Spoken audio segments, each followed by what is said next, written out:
right, ladies and gentlemen, welcome to the Ark podcast. I am here for episode 26 of the Ark podcast, and we are doing Peter Dutton's budget reply. Now, if you didn't hear the breaking news today, it was leaked from the Department of Prime Minister and Cabinet that the government is in some kind of a caretaker mode, which is usually what happens when an election is about to be called.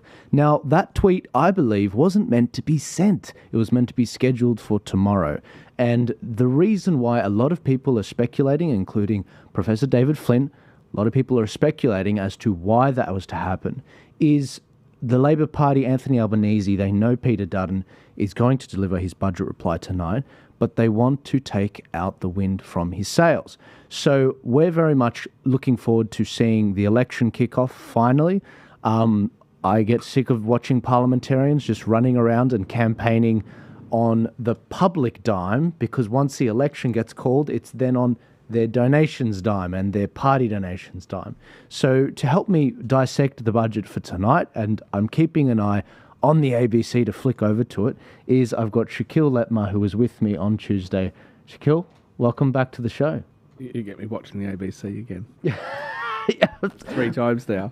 Honestly, I can't help it. I really just think that the ABC, but you know what though, Shaquille? They did ask some very good questions on Tuesday of Mr. Jim Chalmers, the Treasurer for Labor. I thought they were hard hitting, and she did ask proper follow-up questions. She asked a few good questions. Look, I'm actually, so I agree with you in your assessment that this is designed to overshadow Peter Dutton, but look, call me conspiratorial. Maybe it's just because I don't like the Labor Party very much. Yeah. Maybe it was deliberate. Put out a tweet and then delete it, because right now you look at most media coverage. Most people are fairly underwhelmed, I think, by Jim Chalmers' speech, and unlike us, most people wouldn't have watched it all. Like, having watched it, I said, on Tuesday, I said, look, it sounds inspiring, it sounds really great. It's one-sided, obviously, and tonight's going to be one-sided in the other direction, hopefully in the other direction. But it's just kicking the can down the road, and it's just more of the same, and that's basically what they're promising us, more of the same. Yeah, I mean, $50 a week in savings. 50 or 5? Sorry, 5. That's right. $5 a week less than savings. Yeah. I mean, coffee, mate. A cup of coffee. Exactly. You got rising electricity prices and that sort of stuff. But the other thing is, I've had a few emails, a few people that have sort of contacted me and said, look, when you and Stephen Pettis and many of your lot talk about leaving Australia and going overseas, and you talk about employing people overseas, that's exactly what we're trying to get away from. We're trying, to keep jobs here and to keep working. And I just want to be clear with everybody. It's not because I don't want to be here because of my fellow Australians. I love my fellow Australians and I love this country. But when government makes it so impossible to run a business here or to do anything here, that's you start to look for alternatives. Yeah. And what I've actually found is I've met a lot of people recently who either have left Australia or are about to leave Australia. And I've got a number of friends of mine that have left the United States, left the United Kingdom, etc. And that's the real damage that's being done. Look at the record number of bankruptcies that have happened within the building industry and construction industry over the last a couple of years. 2,834 or something. Yeah. Insane. And they're like, we can train more builders to replace them. But, somebody has to take the risk when it comes to employing them, or are you going to just employ them all by big government contractors or government directly? It's farcical. And I think that really, because there has been actually some, not just sharp criticism from the business community, but I was quite surprised. A number of big company CEOs that had backed Albo and backed The Voice and backed all of that have actually come out and opposed or criticised this budget reply. So what you've got now is a lot of media attention going onto this tweet, right? Yeah. And not really on Dutton. No. So as far as a move, I don't like it, but that's a pretty good move. That's pretty impressive. Yeah, credit's due. Look, I thought it was pretty sly as well. And yes, we did talk about this yesterday with Professor David Flint. I was showing you the clip from that yesterday, and what was really interesting about it was the fact that Professor David Flint, he was making the point that, look, the Governor-General should be staying out of these sorts of things. We should allow the proper course of the debate to take place. There's a budget from the government that wants to renew its term. We know it's, an election is in 2 months. And then on the other side, we've got Peter Dutton's, a couple days later, his budget. He should be given fair reply. Now, what would normally happen, what the normal convention would happen with David Flint, he was saying the Prime Minister would go this weekend to the Governor-General, request to call an election, and that would happen early next week. But that is not what's happening.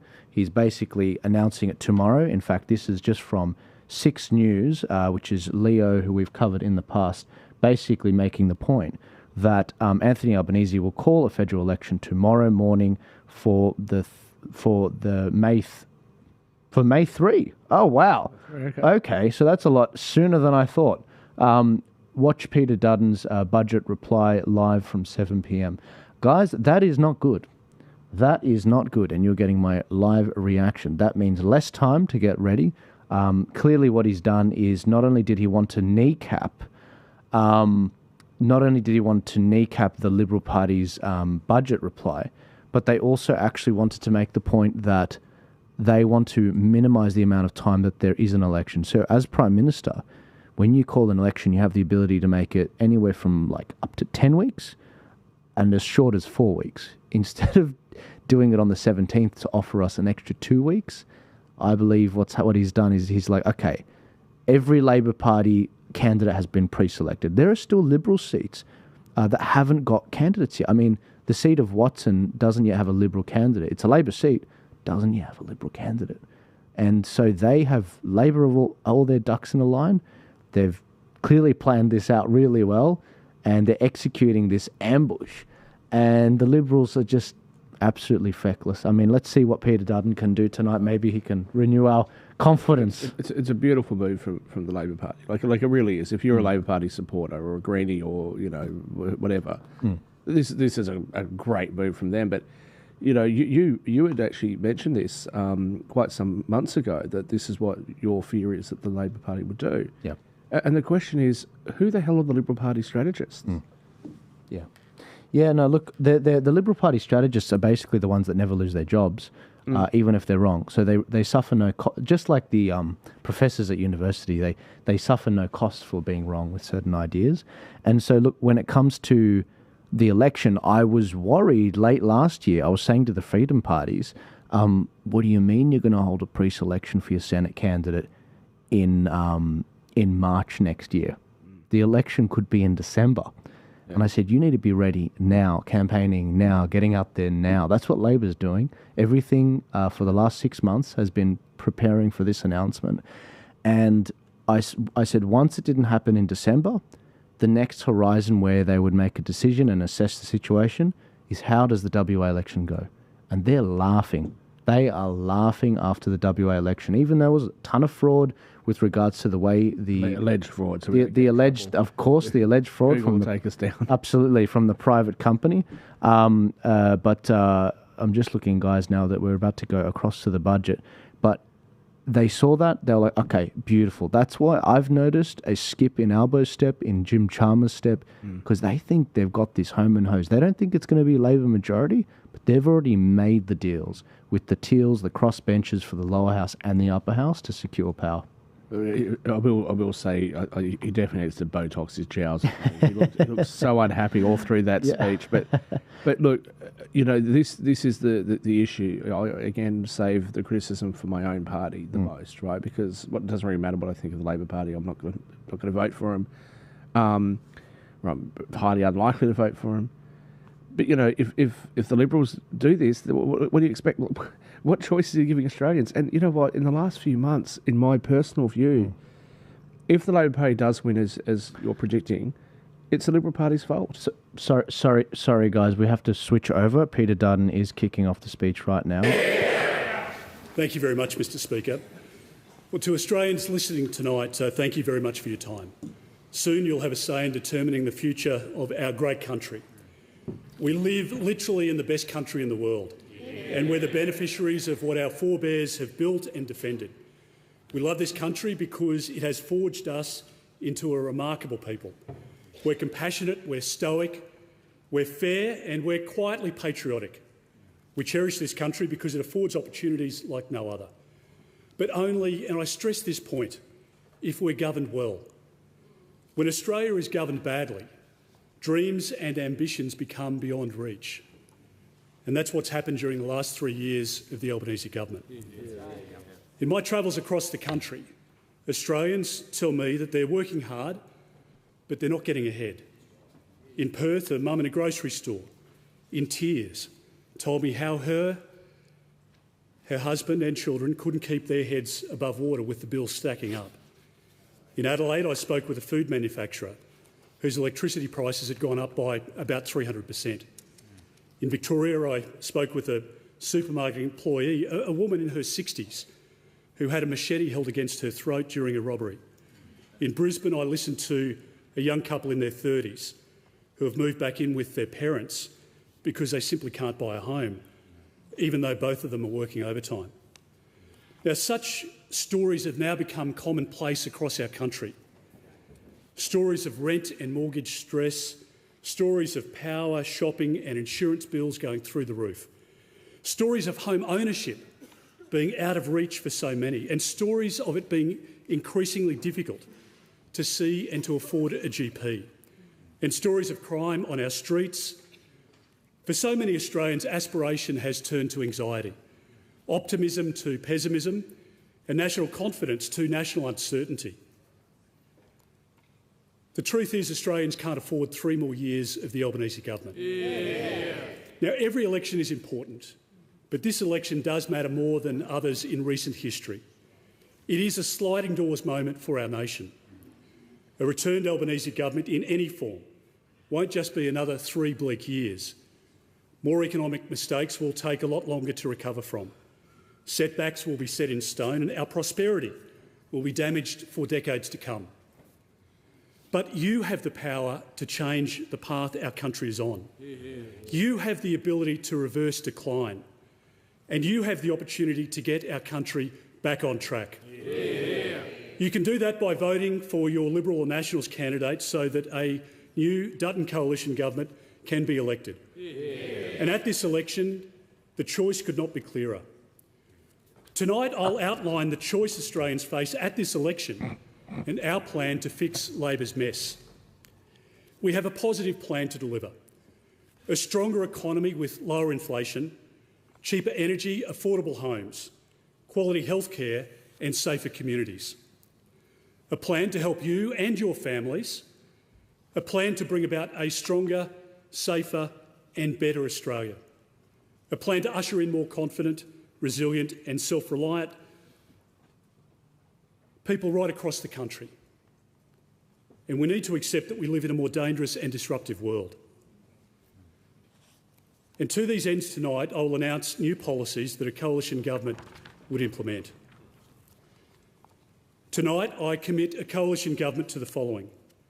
We will introduce 4 critical pieces of legislation on the first sitting day in the next parliament. 1, the Energy Price Reduction Bill. 2, the Lower Immigration and More Homes for Australians Bill. The Keep Australians Safe Bill. And the Guaranteed Funding for Health, Education and Essential Services Bill. This is my signal to the Australian people of what my priorities will be in government. In his 4th budget, like the previous 3, the Treasurer again painted a rosy picture of the economy. But Australians aren't silly. Your bills tell the true story of Labor's cost of living crisis. And here's the facts of the Albanese government's economic record. Rents are up by 18%. Housing is up by 14%. Groceries up by a staggering 30%. Electricity is up by 32%, and insurance is up for many households and businesses by 35%. Australians have experienced the longest household recession and the worst collapse in living standards in our country's history. Under Labor, interest rates have gone up 12 times, but only been cut once, and they've stayed higher for longer compared to other comparable nations. This budget makes clear that Labor was only able to deliver 2 surpluses, piggybacking off the former coalition government's strong economic management, as well as record commodity price windfalls. And now the outlook is one of deficits as far as the eye can see. For 3 years, Labor peddled the lie that they inherited $1 trillion of debt. Yet in the budget papers that we saw on Tuesday night, they confirm that the Labor Party will burden Australia with $1 trillion of debt as of next year. Tuesday's budget was one for the next 5 weeks, not one for the next 5 years. It was a shameless election voting exercise, not a plan for our country's future. It was about saving Prime Minister Albanese, not about you, and certainly not about safeguarding our nation. Jim Chalmers' so-called tax cut top-up is simply a tax cut cop-out. It's a cruel hoax. Now, Labor will spend $17 billion of taxpayers' money to give you back 70 cents a day in 15 months' time. And yet a family with a typical mortgage under this government is $50,000 worse off. I think it's insulting, to be honest. Now, we oppose these tax cuts and will repeal them because we think there's a better way to provide assistance to Australians. We will provide immediate cost of living relief for Australians. A coalition government will halve the fuel excise for 12 months and then we'll review it. And we'll make sure that that comes in on the first day that our parliament sits. For a household with 1 car filling up once a week, that's a savings of about $14 a week, or around $700 over the year. For a household with 2 cars filling up once a week, that is a savings of $28 a week, or around $1,500 over 12 months. Compare that to 70 cents a day in 15 months' time. Now, working with industry will ensure that heavy vehicle road users also benefit from this measure, and we'll make sure the ACCC will ensure that the fuel excise cut will be passed on in full to consumers. The policy will cost $6 billion. Amidst Labor's cost of living pressures, charities are experiencing increased demand, including from Australians who never previously relied on that support. To scale up assistance and provide immediate relief, we will commit $50 million for food charities like Food Banks, Second Bite and Oz Harvest to expand their services and to include school breakfast programs. They approached the government with this plan and it was rejected in this budget. Of course, to get out of Labor's economic mess and to tackle Labor's cost of living crisis, we need hard decisions and a proper plan. The coalition government will do 3 things. First, we will rein in inflationary spending. We will reduce the cost of energy. And third, we will strengthen the economy so that it works for you. I just want to address each of those aspects in turn. Mr Speaker, over 3 years, the Albanese government has increased spending as a share of the economy more than any government since the recession of the 1990s. Now, it's lifted spending by an extraordinary $425 billion. That's about $40,000 per Australian household. Now, much of this spending hasn't gone to essential services or generated economic activity. Rather, it's been inflationary, it's been ineffectual and it's been wasteful. Such rapid and unrestrained spending is not only adding to the debt that our children will have to repay, but it's also keeping the pressure on inflation. And during a cost of living crisis, that's the last thing that you want. And the Reserve Bank Governor has independently pointed out this great failing in this bad government. Core inflation under this government has averaged more than double what it was under the coalition. Personal income taxes paid have also increased by about 24% under Labor. The average taxpayer is now paying $3,500 more tax this year alone, or for a dual income household, $7,000, and that's a big hit. I want Australian families to be making choices about what they will eat, not choices about whether they can eat or heat, which is the prospect facing many people, particularly pensioners and those on low incomes in our country right now. I want to make sure that we can fight the cost of living pressures because we need to get interest rates down. And to get interest rates down, we need, of course, to get inflation down. To get inflation down, we need to address its underlying causes, and that's just something the government hasn't done. We want to stop wasteful government spending. And tonight I announce that a coalition government will rein in key inflationary, ineffectual and imprudent spending, which has been a hallmark of this government. We will end the reckless $20 billion Rewiring the Nation Fund. We will stop the $10 billion Housing Australia Future Fund, which has not built a single additional home. We will scrap Labor's nearly $14 billion of production tax credits for green hydrogen because it is not going to work. We'll reverse Labor's increase of 41,000 Canberra public servants because it will save about $7 billion a year. That's money that we can provide back to the Australian people in frontline services. And the growth rate of public servants under this government in Canberra is about 3 times the rate it was under the Rudd-Gillard government. But I make this guarantee to the Australian people tonight. In line with our national interest, we will continue to invest in essential services and critical areas of the economy, like health and aged care, veteran support, the NDIS, Indigenous affairs, childcare and defence. We won't cut frontline service delivery roles. We will ensure that the services Australians rely on are sustainable. Under Labor, you will be guaranteed of a number of things, but one thing I'm sure of is more reckless and wasteful spending, which will cause interest rates and inflation to stay higher for longer. And that means you'll pay more for everything. More for food, more for rents, more for your mortgage, more for power and more for insurance. You'll continue to pay more tax too. But under the coalition, we will fight cost of living pressures at their source. At the very centre of Labor's cost of living crisis is, of course, the skyrocketing cost of energy. And that's due, of course, to Anthony Albanese and Chris Bowen's reckless renewable-only policy train wreck. Now, as every Australian knows, energy is the economy. Australians are paying some of the highest power prices in the world, indeed up to 3 times more than comparable economies.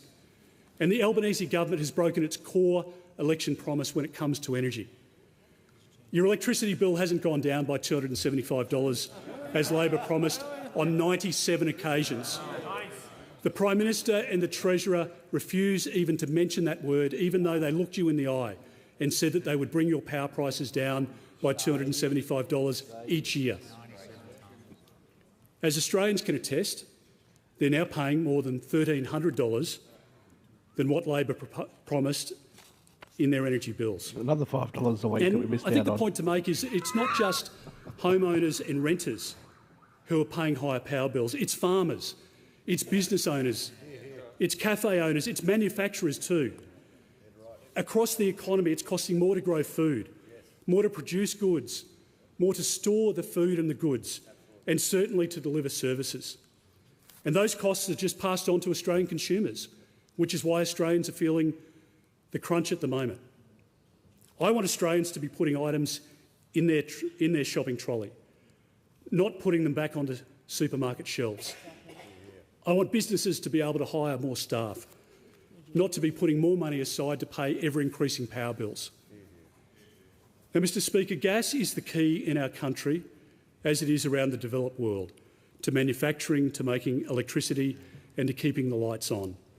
But the Albanese government has stalled projects from getting off the ground and created a national gas emergency due to insufficient supply. We now know that in our country, Victoria is about to spend money building an import terminal to bring gas in to Victoria, to import gas into Victoria. Under Labor, gas prices have gone up for households and businesses by 34% and 43% respectively. The Coalition understands what Labor won't. You can't run a full-time and functioning economy using part-time and unreliable power. Under Labor, the energy crisis and therefore your pain will continue. Bills will keep going up because the cost of putting out 28,000 kilometres of new transmission lines will just be passed on to Australians. Our energy grid will become more unstable with a greater reliance on sometimes on power, which equals blackouts and brownouts. And you can expect a lot of energy rationing in Australia under an Albanese government re-elected. Under the Coalition, Energy will become affordable and reliable again. We will use a mix of technologies, which include always-on power, to firm up the renewable, sometimes on power. And the only way to drive down power prices quickly is to ramp up domestic gas production. And tonight I announce our National Gas Plan. This plan will prioritise domestic gas supply, address shortfalls and reduce energy prices for Australians. This is all about ensuring Australian gas is for Australians. We will immediately introduce an East Coast gas reservation. This will require a proportion between 50 to 100 petajoules of spot cargo exports to be delivered to the domestic market. This will secure an additional 10 to 20% of the East Coast demand, gas which would otherwise be exported for use in other markets by consumers in those countries. But our gas needs to be first and foremost for our people. Gas sold on the domestic market will be decoupled from overseas markets to protect Australia from international price shocks, and this will drive down new wholesale domestic gas prices from around $14 per gigajoule to under $10 per gigajoule. And this is just the start. We will immediately audit development-ready projects with a focus on the southern states. We will fast-track a decision on Western Australia's North West Shelf project. The government has delayed a decision on that project conveniently until the 31st of May, which happens to be after the election. So good luck in WA. We will halve approval times. We will defund the activist-led Environmental Defenders Office, which has been disgraced and which has obstructed projects. We will accelerate new investment into gas projects by reinstating a $300 million strategic basin plan and include gas in the capacity investment scheme. We will invest $1 billion into a critical gas infrastructure fund and increase gas pipeline and storage capacity. We will put in place use it or lose it stipulations for gas drilling companies, so offshore gas fields are not locked up for years. And we will ensure that we have a fit-for-purpose gas trigger to safeguard supply. This plan, Mr Speaker, will lower wholesale gas prices, which will flow across the economy. Our National Gas Plan is expected to push prices down for new gas sales to below $10 per gigajoule, compared to the $14 in the market today. Energy prices will always be lower under a coalition government. A coalition government will also secure our nation's energy security for decades to come and over the longer term. We will join the other 19 top economies in the world in adopting proven zero-emissions nuclear power. This is one of the most visionary and necessary policies put forward in our country's history. It was supported by Bob Hawke and it's supported by John Howard and other leaders of our nation. And it will underpin our energy security for the next century. Our plan has been independently costed at 44% cheaper than Labor's plan. Labor has never been able to dispute that outcome. And what it means is that there is a savings of $263 billion for Australians. If a plan is cheaper, electricity prices will be cheaper, as fewer costs, of course, are passed on to consumers. Nuclear power's high yield of energy and small footprint means that there's no need to carpet our national parks, prime agricultural land and coastlines with industrial-scale renewables. The Coalition has the only energy policy which protects our environment and safeguards the livelihoods of regional Australia. Mr Speaker, the exorbitant cost of energy is one reason why a record 29,000 small businesses have gone insolvent under Labor. It's one reason why there's been a threefold increase in the number of manufacturers who have closed under Mr Albanese's watch. But another reason is Labor's excessive regulation and interference in the economy. Sectors critical for our economy, like mining, manufacturing, forestry, fishing and agriculture, have been crippled by Labor's weaponisation of environment, industry, IR and cultural heritage laws. And we're seeing industries simply pack up and go offshore and international partners withdraw investment from our country. For all of Anthony Albanese's talk of a future made in Australia, the opposite is actually the fact. Less is being made in Australia under this government's watch, and more is being made abroad. The last 3 years are a lesson. No government can subsidise the economy to success. Under Labor, we'll continue to see a hollowing out of our economy. Industries and businesses will continue to collapse in record numbers or simply move operations offshore, which means that we lose those jobs. Under the Coalition, we will build a stronger economy, not only by getting power prices down, but also by ripping up as much red and green tape as possible. Tonight I commit to removing regulatory burdens where we can, where there's duplication across local, state and federal government during a first-term coalition government. My intention is to make Australia a mining, agricultural, construction and manufacturing powerhouse once again. The revenue generated from these revived sectors will create more money to build new infrastructure, to fund health and education and, importantly, to equip our defence forces. In addition to backing our natural strengths, we will encourage new areas of the economy, like artificial intelligence, like automation, like cybersecurity and space, bio and nanotechnologies. AUKUS 2 has the potential to foster a new arm of our economy and transform our civil industrial base. We will spend taxpayers' money wisely in a manner which has an economic multiplying effect, a way in which it generates productivity and can attract new investment. And that's better for you, for your family, and it'll create jobs for your children and grandchildren. And we will curtail union militancy in workplaces. We will revert to a simple definition of a casual worker, the corrupt and disgraced CFMEU, which has donated $11 million to the Labor Party, that in turn has seen the Labor Party turn a blind eye to them and their illegal conduct. It will be deregistered. And the construction industry watchdog will be restored so that we can have safety again on big building sites. New anti-racketeering laws will be legislated, and a dedicated Australian Federal Police-led task force will tackle the criminal elements in our building sector that are ripping off Australians and undermining productivity. Prime Minister, I would never tolerate seeing a member of a union, or any person for that matter, kicking a woman on camera and not even commenting in relation to it. It was a disgrace, and it was a disgrace that this government allowed it to happen. And it's a common practice from the CFMEU. Reviving growth, Mr Speaker, also means having the back of small business, including tax relief. We've got tax relief coming for small business. We will increase the instant asset write-off from $1,000 under this government to $30,000, and we're going to make that arrangement ongoing.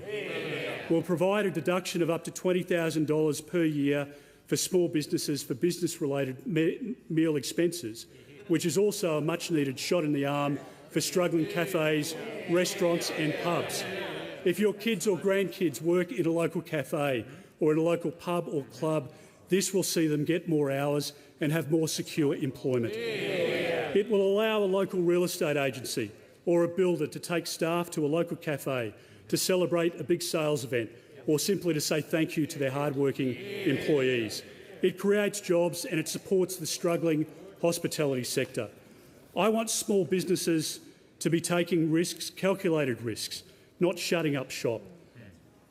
Reviving growth and preparing our economy for the future also means supporting skills development. Tonight I announced that a coalition government will set a target of 400,000 apprentices and trainees in training across Australia. Our plan is to restore targeted and proven incentive payments for employers to hire and train an apprentice. We will provide small and medium businesses with $12,000 to support them to put on a new apprentice or trainee in critical skills areas for the first 2 years of their training. It will have a particular focus in the building and construction sector. Mr Speaker, addressing Labor's cost of living crisis and energy crisis is just the start. In its first 2 years, the government brought in 1 million people through the migration program. That's 70% more migrants than in any 2-year period in Australia's history. And of course there'll be consequences. And yet, after 3 years in power, the Albanese government hasn't delivered a single additional new home built under its failed housing policies. Australians are generous and welcoming people, but they want migration to be sustainable and the government to be in control of it. Labor is neither in control of migration, nor has it kept migration at sustainable levels, and Australians know it. I don't want young Australians locked out of the property market or having to rely on the bank of mum and dad. I want to see fewer Australians homeless and more Australians in homes. Mr Speaker, under Labor, migration will continue to put pressure on housing, on infrastructure and on services. But under the Coalition, we will cut the migration intake to free up housing and restore the great Australian dream of home ownership. We will cut the permanent migration program by 25%. We will ban foreign investors and temporary residents from purchasing existing Australian homes for a period of 2 years. We will set stricter caps on foreign students to relieve stress on rental markets, and we will invest $5 billion in essential infrastructure to get stalled housing projects up and going, and it's going to create 500,000 new homes. We'll allow for first home buyers to access up to $50,000 of their super for a home deposit because it's better to get into a home sooner. When a government doesn't have any achievements to speak about, which is the reality for this government, it resorts to smears and scare campaigns. There's no greater sign of the Albanese government's desperation than its Medi-Scare campaign, Labor's third attempt in less than a decade. But while Labor peddles falsehoods, we'll remind Australians of the facts. On this government's watch, bulk billing nationally has fallen by 11%. There's 41 million fewer bulk billing episodes with GP services under this government. And more than 270 GP practices have closed under this government's watch. Australians should never have to choose between seeing a doctor or paying their bills. Under Labor, Australians will have ongoing pressures on the health system, but under the Coalition, we will deliver quality health care. We will invest $9.4 billion into health.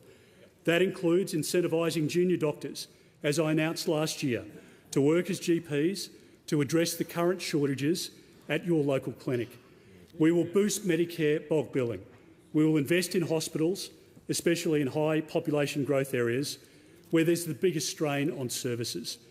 We will guarantee cheaper medicines and lower the pharmaceutical benefits scheme co-payment to $25, and we'll invest $500 million into women's health. And we'll double the subsidised mental health sessions from 10 to 20 and make this arrangement permanent. Many young Australians require access to mental health services in any given year. And tonight I announced that a coalition government will invest an additional $400 million into youth mental health services. We will expand the remit of the National Centre for Excellence in Youth Mental Health, which I created in 2014, into a national institute. We will boost regional services and expand treatment to Australia at the forefront of youth mental health treatment in the world. We will continue to support the world-leading Medical Research Future Fund, which I established as the then Health Minister. There is now more than $20 billion in that fund, and it's providing support to our specialists all around the country, to scientists, to researchers, to labs, all of them working on incredible projects, and that funding will continue to provide them with support and Australians with hope. Mr Speaker, in my travels across the country, Australians tell me they've never been more worried about crime and division in our community. It started with the Prime Minister's Voice referendum, which sought to divide our country by ancestry and race. He then left a vacuum of leadership following the crime wave in Alice Springs and the anti-Semitism on the steps of the Sydney Opera House. All too often the Prime Minister is too weak, too late and too equivocal. This government has released 300 hardcore criminals from immigration detention into the community, with more than a third having reoffended against Australian citizens.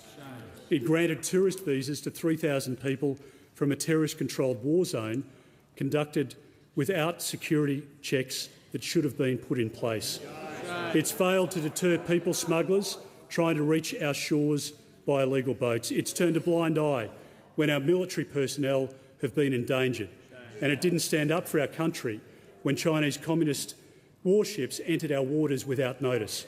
And it relied on Virgin Australia pilots to alert us to the Chinese Navy's live fire exercise off our coast. Australia should be a country where people live without fear and without worrying about the future.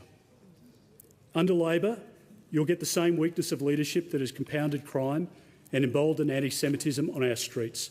You'll get a nation that is less safe and less secure. But under the Coalition, we will provide the moral and political leadership needed to restore law, order and justice. Yeah. We will establish a dedicated anti-Semitism task force to turn the tide of this scourge of hatred. Every Australian should be equally treated. We will work with states and territories to develop national uniform knife laws. We will toughen bail laws to stop domestic violence offenders. We will again stop the boats, just as we did in 2013, and we will again deport dangerous non-citizen criminals, just as I did as Home Affairs Minister in cancelling 6,300 visas of murderers, of sex offenders and drug traffickers, something this government hasn't continued.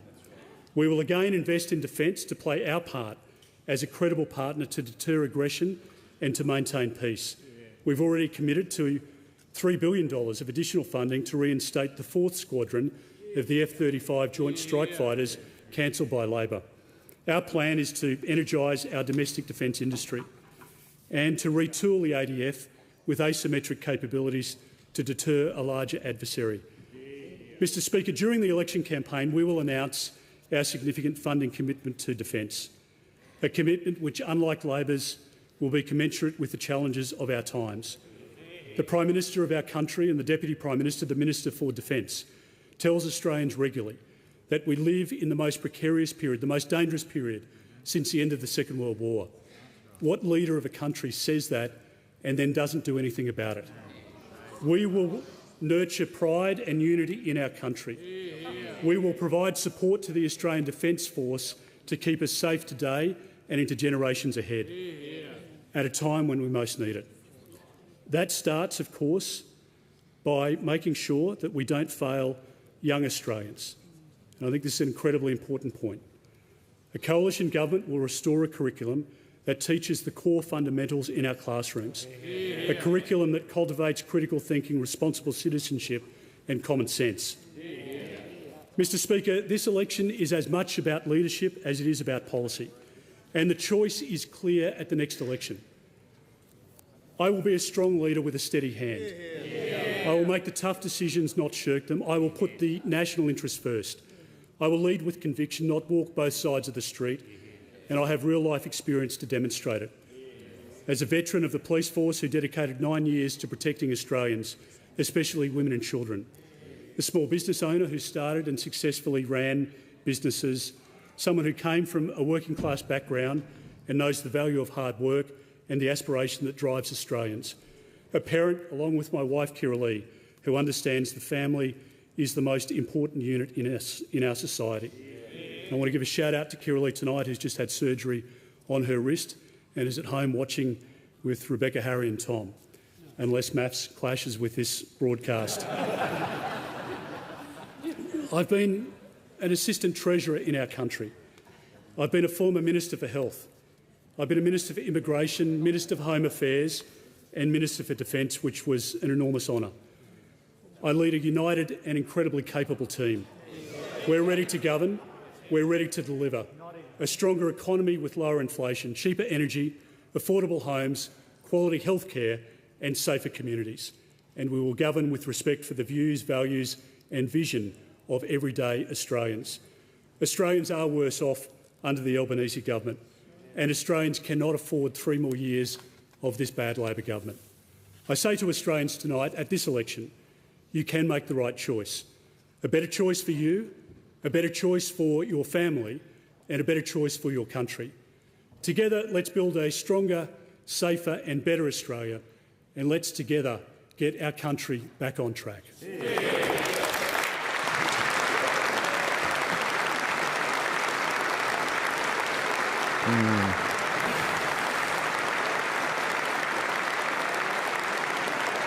Well done. Well done, everyone. Very good. Jolly good, well. Very good. Excellent. Couldn't have said it better myself. Welcome back. That was the opposition leader, Lovely. Peter Dutton, giving his reply to the... All right, what do you think about that, Shaq? That was... Well, maybe we should listen to her for 30 seconds. Yeah, We did on yeah. Tuesday.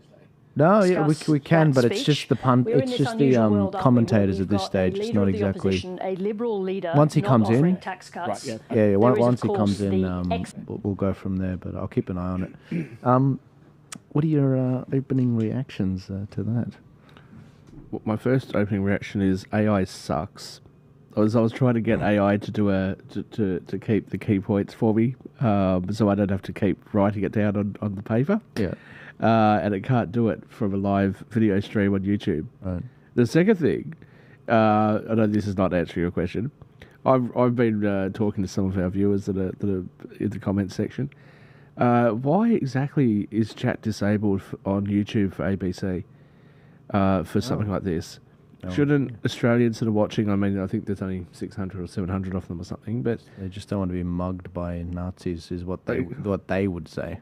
Yeah, like, surely you want to actually hear, people debate across the political spectrum, especially ABC watchers are normally on the left, but this is one of the times when you get people from across the political spectrum. Yeah, you're right. It is. So It's turned off. Yeah. So I'll make a couple of General observations about tone and everything. Yeah, look, I like the tone. I think that was I think that's about as inspiring as Peter Dutton gets.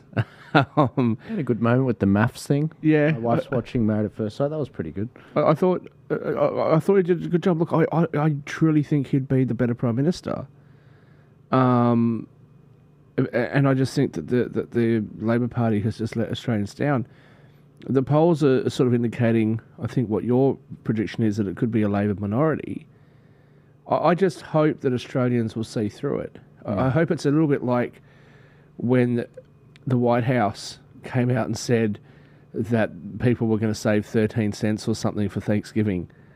You know what I mean? It just went down ridiculously. And when he broke it down from $5 a week, as we've been saying, to 70 cents a day. That's the promise of the Labor Party, 70 cents a day. Just send us a cheque for 70 cents a day then. just drop it straight in my bank account then. Don't worry about subsidising all these other things. Literally. There was one thing that I did want to just say, and I hope that there are some Liberal Party and National Party people that'll hear this comment from me. In his opening speech, he talked about how great Australia is, the people that came before us to help create this country. And he made a comment that Australians are quietly patriotic. I don't want to be quietly patriotic. You have no idea how important Australia Day is to me, how important the Australian flag is to me and to my family. My family immigrated here. I was born here, right?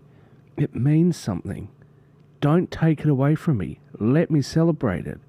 So I don't want to be quietly patriotic. No. I want to be loudly patriotic. I shouldn't come on podcasts and put myself out here and start carrying on like a pork chop. Yeah. But I do so because I really feel like our country is going in the wrong direction. And it's going in the wrong direction even outside of just, taxes and politics and, this and that. It's going in the wrong direction because of priorities just being in the wrong places. And that upsets me. It really does. It hurts. Yeah. So I don't think that I'm alone in that thought. Yeah. And even those people that I meet who are centre left, they don't like it either, right? We've got a country to be proud of, and we need to keep that going. Yeah. It's like we're losing something special, something nostalgic, the Australia we grew up with. Yeah. Oh, sorry, I was going to you. Okay. No. So, look, deregistering the CFMEU. Look, again, I have been a member of a union because I was forced to by the owner of the company I worked for, but I was, a 15-year-old apprentice. Yep. I'm not the biggest fan of unions, but I'm not the biggest. I don't want to oppose them altogether. I think unions have done some good work. The CFMEU, look, they represent a lot of people, and the problem isn't with their membership. The problem's with their management, with the governance of the CFMEU. That's where the problem has lied. So, deregistering it, you'd have to have something to come in to replace it if that was the path you went down.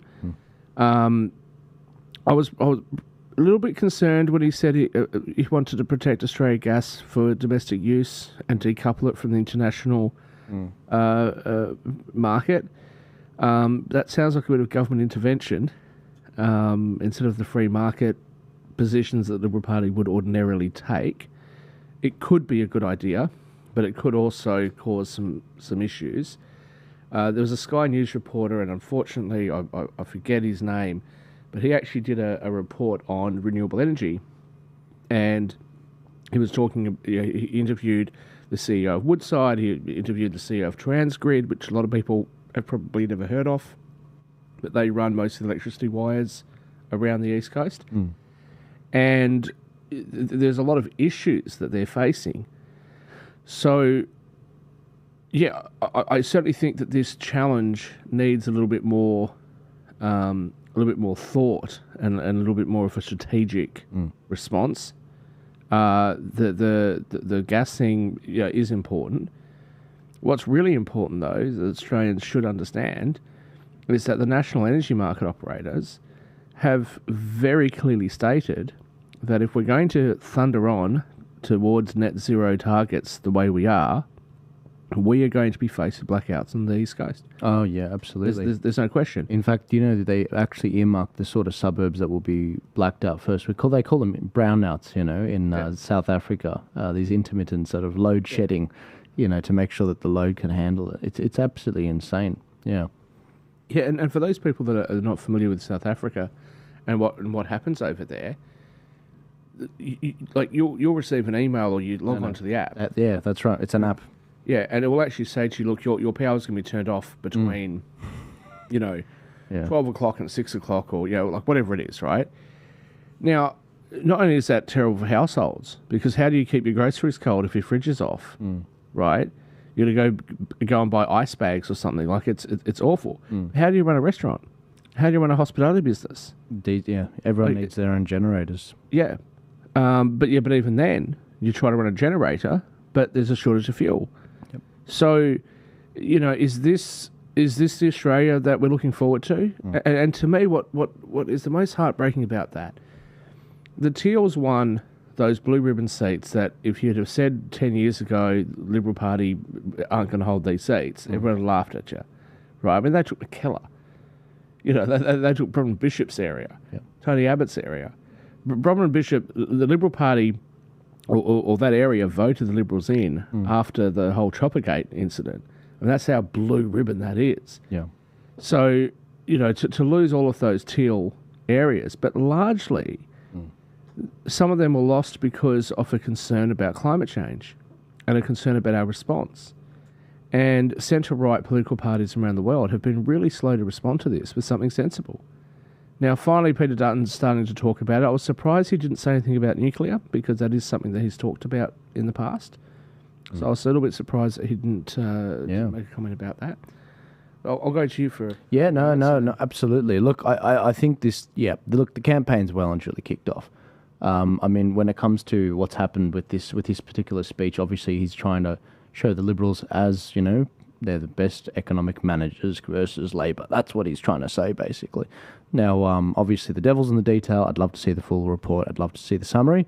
And it'll be very good to see the questions he's asked, because I have no doubt that the ABC journalist, she will go hard like a pit bull, as she did with Jim Chalmers as well.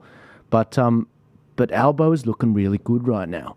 He really is looking quite healthy with regards to how his campaign's going. And talk about a seamless launch. The way that they have executed this launch is absolutely brilliant. I didn't want a 3rd of May election. I didn't. I wanted a 17th of May election. So having 2 weeks less to campaign, less funding, less, whatever, this is not good. But check this out. This is the sort of stuff his campaign put out today, right after the actual announcement. The ABC's interview. That's what I thought. Oh, okay, good. Well, let's go over to him now. Tax reform and tax cuts, but the Labor Party has racked up what we now see in the budget papers of about $1.2 trillion of debt. So we have to be realistic and understand the constraints that we've got. Now, the government put forward a plan which had relief for people who are really doing it hard now, which starts in 15 months. It's about 70 cents a day.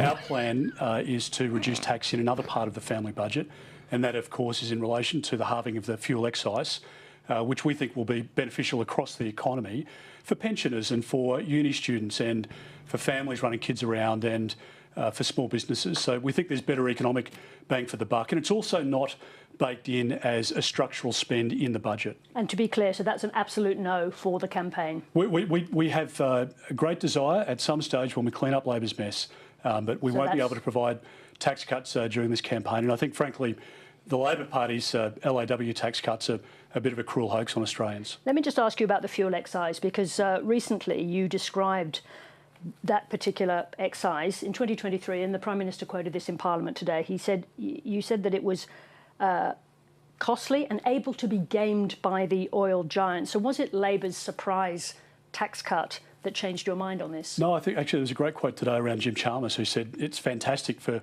there to be relief at the Bowser for families. He said that 2 years ago. So what about you, though? The point, I guess I just make that context, that there are a range of views out there.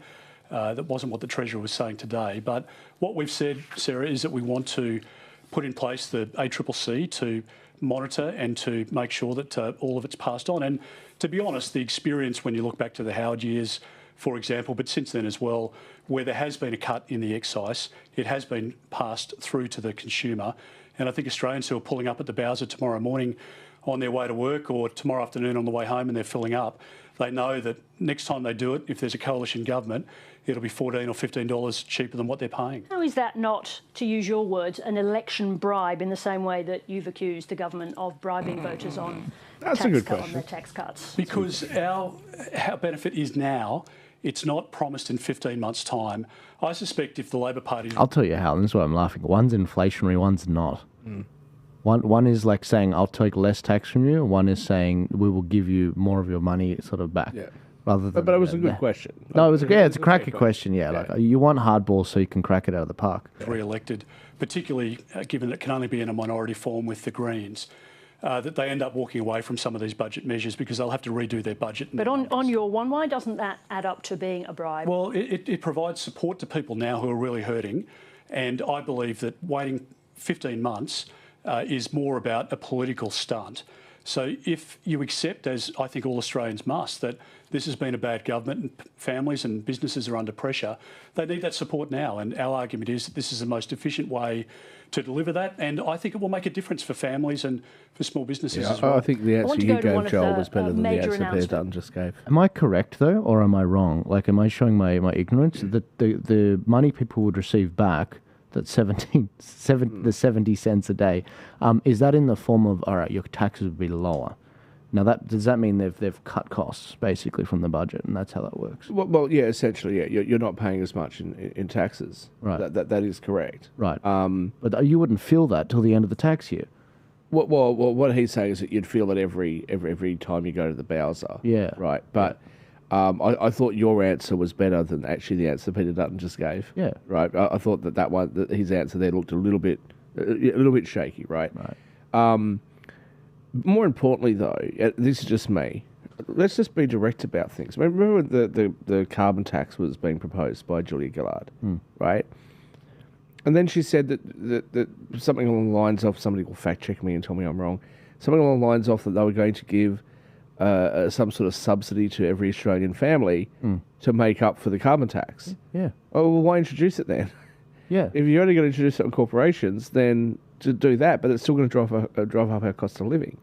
So I guess my point here would be, if you think that it's going to save every Australian family $700 a year, right, why not just give them the $700?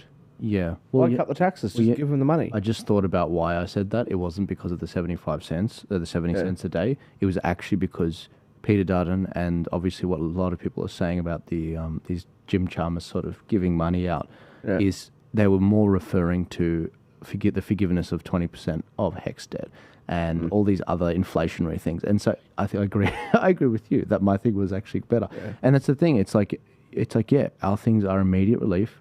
You know, theirs is inflationary. Ours is actually not taking the money to start with, basically. I mean, this is what Milton Friedman talked about a lot, right? You have this sort of ever-growing government. He was obviously talking about the United States, but you've got this ever-growing government, and they create all this regulation and all this legislation, and then they give special treatment and carve-outs and all these different things to different people, and they say, oh, this is how you're going to save your money. If you want to give people more money, but you don't want to reduce taxes to do it, or give a special tax treatment, just give them the money. Yeah. Like if you're going to say, look, the fuel tax excise. To be clear, I'm not opposed to them reducing it. Yeah, right. Me neither. They should. But if your argument is we're going to do that because it's going to save the everyday Australian family $700 a year, why don't you just give them the $700? Yeah. Get the Reserve Bank to send everybody a check for $700. Literally. Yeah. Anyways, how dare you use your brain, Shaquille? Sit down. Your speech this evening, which is about gas, obviously a highly contested but very important area for the Australian economy. You've announced a national gas plan introducing gas reservation for the East Coast, as we just saw. 10 to 20% of East Coast gas from new fields and a price. You've named that price. When will we see gas at $10 a gigajoule? We think by the end of the year is about the timing. So by the end of this year? Correct, of this calendar year. And that's something we've been working on with key figures in the gas industry on. And we've been doing months literally of work in relation to how this will work, because I think it's transformative for the economy. And as we know, energy is the economy, and it allows us, not just for consumers, but for businesses, for manufacturers, for food manufacturers, for farmers, etc., to reap a benefit from lower input costs. And it's not just about gas per se, of course. Gas is such an integral part in electricity production, and that's how we can help some of those price pressures in the economy. Let's just get a few things clear about this. Are we talking about a gas reservation policy that applies to existing gas projects or only new gas projects? So probably the most succinct way to explain it is that we honour our foundation contracts, so with our international partners, and that's important because it's a big export earner for us.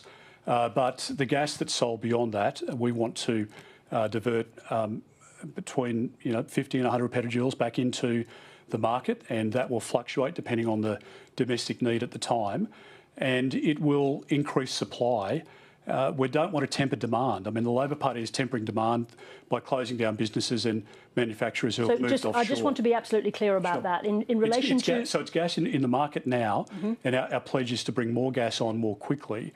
And we've announced, obviously, in relation to the West Coast, the market there, that we will extend the life of the important project there, which the Labor Party is refusing to do. But no breaching of existing contracts in relation to our existing foundation contracts. Yeah. Now, in relation to the gas available for export, obviously this is gas that is used by very important partners of Australia, including the Japanese and the Koreans. Have you already spoken to them about the fact that there's going to be less gas available for them? We have, and we've spoken to key players within the industry as well. And how did they respond? I mean, sorry, the Japanese and the Koreans, for example. Well, I'm not going to go into those conversations, but we've had a long-standing. No, we've had a long-standing relationship with the Japanese ambassador and his predecessors, and obviously other key players as well. We've been able to speak with, and we'll have more of those conversations. But I think they understand that there is a need for us to provide support to Australians, and Australian gas should be first and foremost for Australians, and it's an important export industry for us, and we're not going to disrupt those foundation projects. I think importantly also what they're asking of us, what they've asked of the government that hasn't been delivered yet, is assurances about the out years and the extension of those contracts. And that's the assurance that we can give with more supply in the system, and that gives them assurance within their domestic market. Does that mean if the supply doesn't come on, that additional gas in the outer years is not secure for our foreign partners? No, there's plenty of gas in the system, and there's plenty of gas that's discoverable. It's completely unacceptable that Victoria is going to spend $800 million on a gas terminal to import gas into Victoria in a country where we have an abundance of the natural resources. Let me ask you about that, because you said you're going to build a pipeline. Where to, and where from, and where to? Well, we'll work with the industry because there are capacity constraints at the moment, particularly heading north-south. Now, there's an argument about coming out of Darwin or coming west to east, and you've seen those proposals in recent weeks, but we say that we need more capacity in the system, that we've committed $1 billion to it. So it's not just capacity in the pipeline, but storage as well, so that we can get through peak periods, particularly in the southern markets. So you're talking about a pipeline from the north of Australia. We're talking where there are already New South Wales.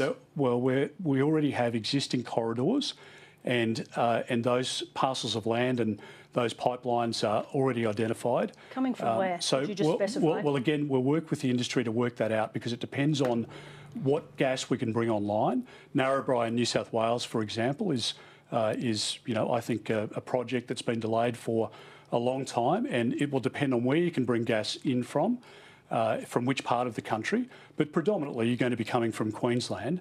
And I want to make sure that we can have a conversation with Victoria about discovering more gas there, because I think Victorians have had enough of their economy being destroyed by the Labor Party. Let me just ask you this, because it's very important that any discussion about gas is anchored in facts and detail, because claims about what anyone's going to do in relation to gas just don't tend to work out. In relation to those fields where you say that you're going to be able to ramp up gas so quickly to reduce the price of gas by the end of this calendar year, how are you going to do that in the southern states where you've got Labor governments who are not in support of the policy that you've just put forward? But Sarah, we've got capacity in the market now. So outside of the foundation contracts, gas that's being sold into the international market, that's the point I made tonight. So extra supply is incredibly important, and you make a good point. For some, it will take time to come on. I'm hoping that if there's a change of government in Victoria, and there's a very different conversation with business and even within the Labor government in Victoria about bringing more gas on. Peter Malinauskas, the South Australian Premier, is very keen to develop more in the mining space, because he knows that the South Australian economy is dependent upon it. So I think it's a different picture as you go across each of the states, but I want to be a Prime Minister that can see restoration of manufacturing in our country so that we can grow jobs and economic activity, and we'll work with the different state premiers to achieve that outcome. Let me move on. You've also announced that you'll scrap the government's investment in the Rewiring the Nation project, that is money to build transmission lines to move green energy around the country. Will you, in doing that, renege on important existing contracts? No, where we've got contracts in place, we're obviously first and foremost to honour those contracts. But you've said you're going to cancel the fund. That fund has already got money put aside for those projects, one of which has already begun construction, others of which are expected. You're saying those are all secure? Yeah, and the second point that I was going to make is that the beauty of our policy, where we bring nuclear into the system from 2035 and gas bridges the gap between now and 2035 to bring prices down, is that we don't have the distribution network requirements. So at a coal-fired power station now, there's already poles and wires obviously distributing the electricity that's generated into households and into businesses. The madness of Anthony Albanese's policy is that they need to create 28,000 kilometres of new poles and wires and to replace that which is there at the moment.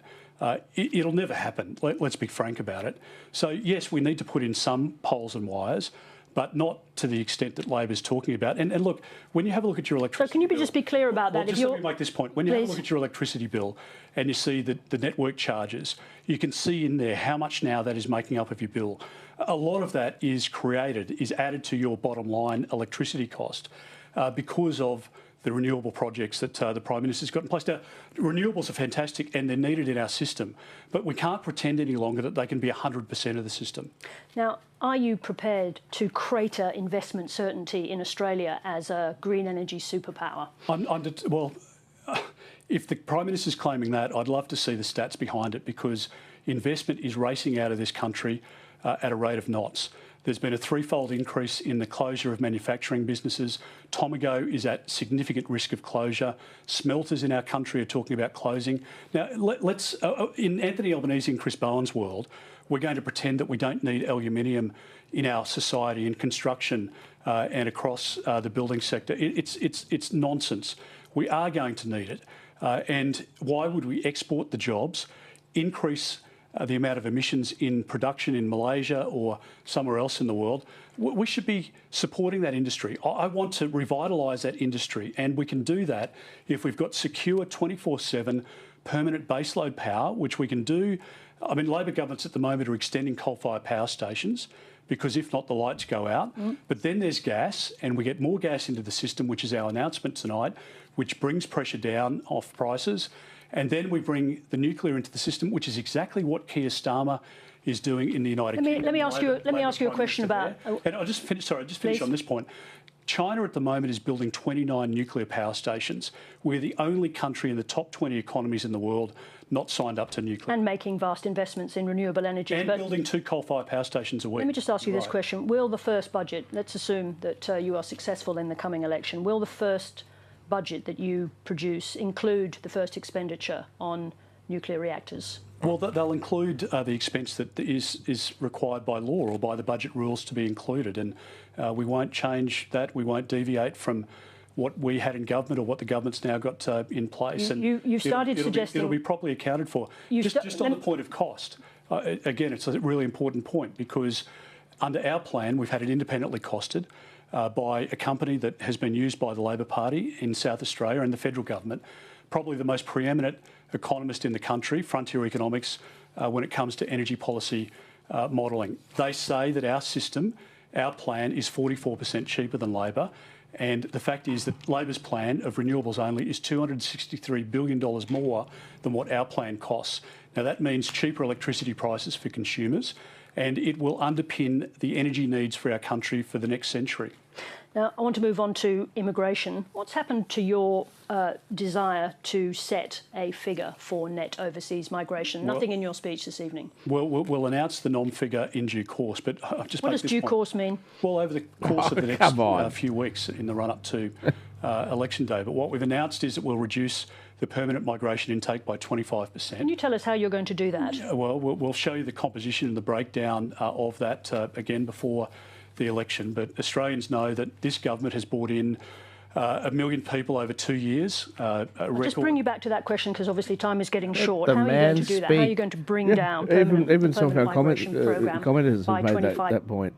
Let him speak. Yeah, well, I'm great with the hard questions, but let him speak. Literally. And she got in trouble for this once before. Remember, Really? when he made the comment, "Look, you're a stooge for the Labor Party" or something. Remember that was like 18 months ago or last year or something. Well, let's let him speak.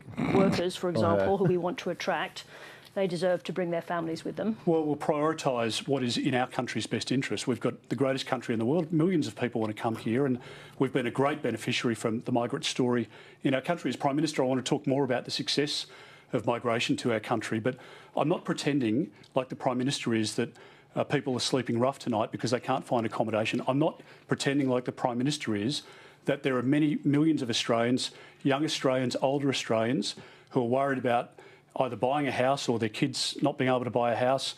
I want houses for Australians first. We're going to build 500,000 more homes.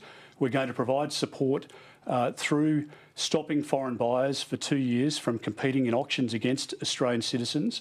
And we're going to make sure that people can achieve the dream of home ownership again. So the composition of the program will explain. But when Labor is bringing in likely more than 2 million people, why can't you over explain a it? Why can't period, you've announced a target? Why can't you explain how you're going to do it? He's explaining it if you bloody let him. Because you keep jumping down his throat, woman. Down of the numbers, but the point is Also, he's not going to outlay a complex tax policy in a short timed interview where you're jumping down his freaking throat. You know, he's got, election hasn't even been announced yet. Can you imagine being married? I take it back. Bring it down by 25%. It's at 185,000. She's good at her job. She's good at her job. We bring it down to 140,000 in years 1 and 2. It goes up to 160,000 by year 4. And what it does is it creates about 100,000 new homes, or frees up 100,000 homes for Australian citizens. I'm not going to tolerate a situation where young Australians have lost the dream of home ownership, which is the reality of this. I just want to bring you to this statement from Jane Hume, and it goes to the previous questions about abolishing the government's investment vehicle for green energy and whether or not that makes Australia a bad place to invest. She said, when asked about the idea of scrapping investment vehicles like the HAF, which you've announced you're going to scrap, your Shadow Minister said it'd be hard to unwind because it could pose a sovereign risk. We're conscious of making sure Australia is seen as a good place to invest. Are you doing exactly what she feared, and that is sending a signal that Australia is not a good place to invest? Well, Sarah, I was a minister in the Howard government. I was the Assistant Treasurer in the Howard government. I've been a senior minister in 4 administrations, and I've watched 7 prime ministers, good and bad. I have put budgets together, and I've worked very hard on the Expenditure Review Committee and the National Security Committee for a long period of time. I understand what we need to do to manage our economy effectively, and creating sovereign risk is not part of that. And we will look at the individual programs, but in a program where the government has spent money but not created a single new home for Australians. Yes, but there are hundreds of houses that are being under construction at the moment. What happens to those houses? That's the government's spin. They promised 1.2 million homes. What happens? They're 3 years into let me this just. government. That's a question. What happens Let to the man Well, finish. freaking hell, what a great point. You know, they promised... It's great points. houses that are currently under Well, construction? they continue to construction. Of course they do, to completion. Of course they do. But let's be honest. The government promised 1.2 million homes. We're at the end of this term of government, 3 years in. How many homes built? Not one. Not one is built and occupied. It is a complete and utter outrage, and there'll be people watching tonight whose kids or grandkids can't get into a house. Would it be fair? This government Would it be fair, Mr. Dutton, to acknowledge to the audience that policy was held up for a long time in the Senate by the Greens? No, it'd be fair to point out that the government promised, like they did the $275 price reduction in electricity on 97 occasions before the election. It'd be true to say that it's another broken promise of the Albanese government. Peter Dutton, you're about to enter into your first election campaign as leader. I want you to give me a single word that you think defines you that would be attractive to the voters. Sexy. Determined and dedicated for our country. Voldemort. Thank you very much indeed for joining us. Thank you so much, Sarah. Determined. Thank you. He gave you... As we I head hope you're proud of yourself. She looks very to proud of federal herself. election, Very the happy with ABC herself. has been asking what's important to you before you go to the polls. Yeah, that's why your chats are turned off, right? Literally. Far out. Hear your say. Literally, yeah. Like literally, the thing that's about to come up, Yeah. I've already seen it. Thousands yeah. of you have It written actually into comes the up and it ABC says, to- your say, or like, Yeah. all your say or something. Yeah. But the chat feature's turned off. Have your say muted. Oh my gosh. Especially curated have your Yeah. say. And there's going to be some footage for those of you that are, masochistic enough to now tune into the ABC and Yeah. watch this or re-watch this on Yeah. YouTube. Yeah. But there's some footage there of Albo next to Biden that comes up. Are you serious? All right. Won my vote. Won my vote. All right, guys, check this out from Albo. And you tell me, and by the way, can I just say, that was Dutton is really good when he's under fire like that. They make him look really good because when you're the bad guy, he doesn't look so much like Voldemort, and he's actually very good on the don't laugh too much. He doesn't look too bad when it comes to the actual answers to these things. I feel like Albo with that same level of scrutiny couldn't talk that level of detail. Well, he gets cranky too. I mean, he got cranky on that ABC radio interview. Remember, it was just fairly recently, the last few months. He got quite cranky. Right. The one thing I'll say about Dutton, and look, I'm not a Liberal Party stooge, but I've had the pleasure of meeting the guy a few times, and not just a handshake, but actually spending a little bit of time with him. 20 minutes, half an hour, that sort of thing. He's actually a much warmer person than what I ever thought he was. I was a bit surprised that he made comment during his speech, and he also referred to it while I was talking to this reporter. I'm sorry, I've forgotten her name. He made comment about his time as the Home Affairs Minister. And to be honest with you, I think I thought that it'd be best for him to distance himself from that. Yeah, me too. Because A lot of immigrants are like, oh yeah, he's obviously a racist. That's the way they talk. That was because of that time. that was his most unpopular time, and I think as well, like he talks about, look, I was a minister for this, and I had blah blah blah blah. You just got to be a little bit careful. Like when he sits there and he says, I've been in politics for under 7 different prime ministers, some are good, some bad. I'm 41 years old. I just turned 41 in December, right? ScoMo is the first prime minister since I was old enough to vote that served out his whole term. Albo was the second. Now, when there was so much turmoil in the Rudd-Gillard-Rudd years, right? the Liberal Party said that they were going to be a more stable government. And what did we get? We got Abbott and then Turnbull and then ScoMo.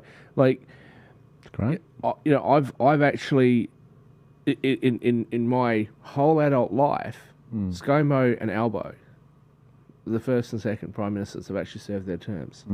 So, sitting there and saying that you've been in politics, basically, for as long as I've been old enough to vote, I'd like you to talk about some real-world experience, which he doesn't have. He's a politician. I'm not going to go too off at him for that. But, it's just something to note, that you need to go around the country. You need to talk to people. Yeah. I do think that... He did say he served 9 years as a police officer, though. Yeah, well, exactly. It's another government job. And I think that's pretty real, though. I mean, you're dealing with people with police work. It's not exactly, fun. Well, I won't get into my thoughts and feelings on police, but look, during COVID, I'll just say this: during COVID, sure.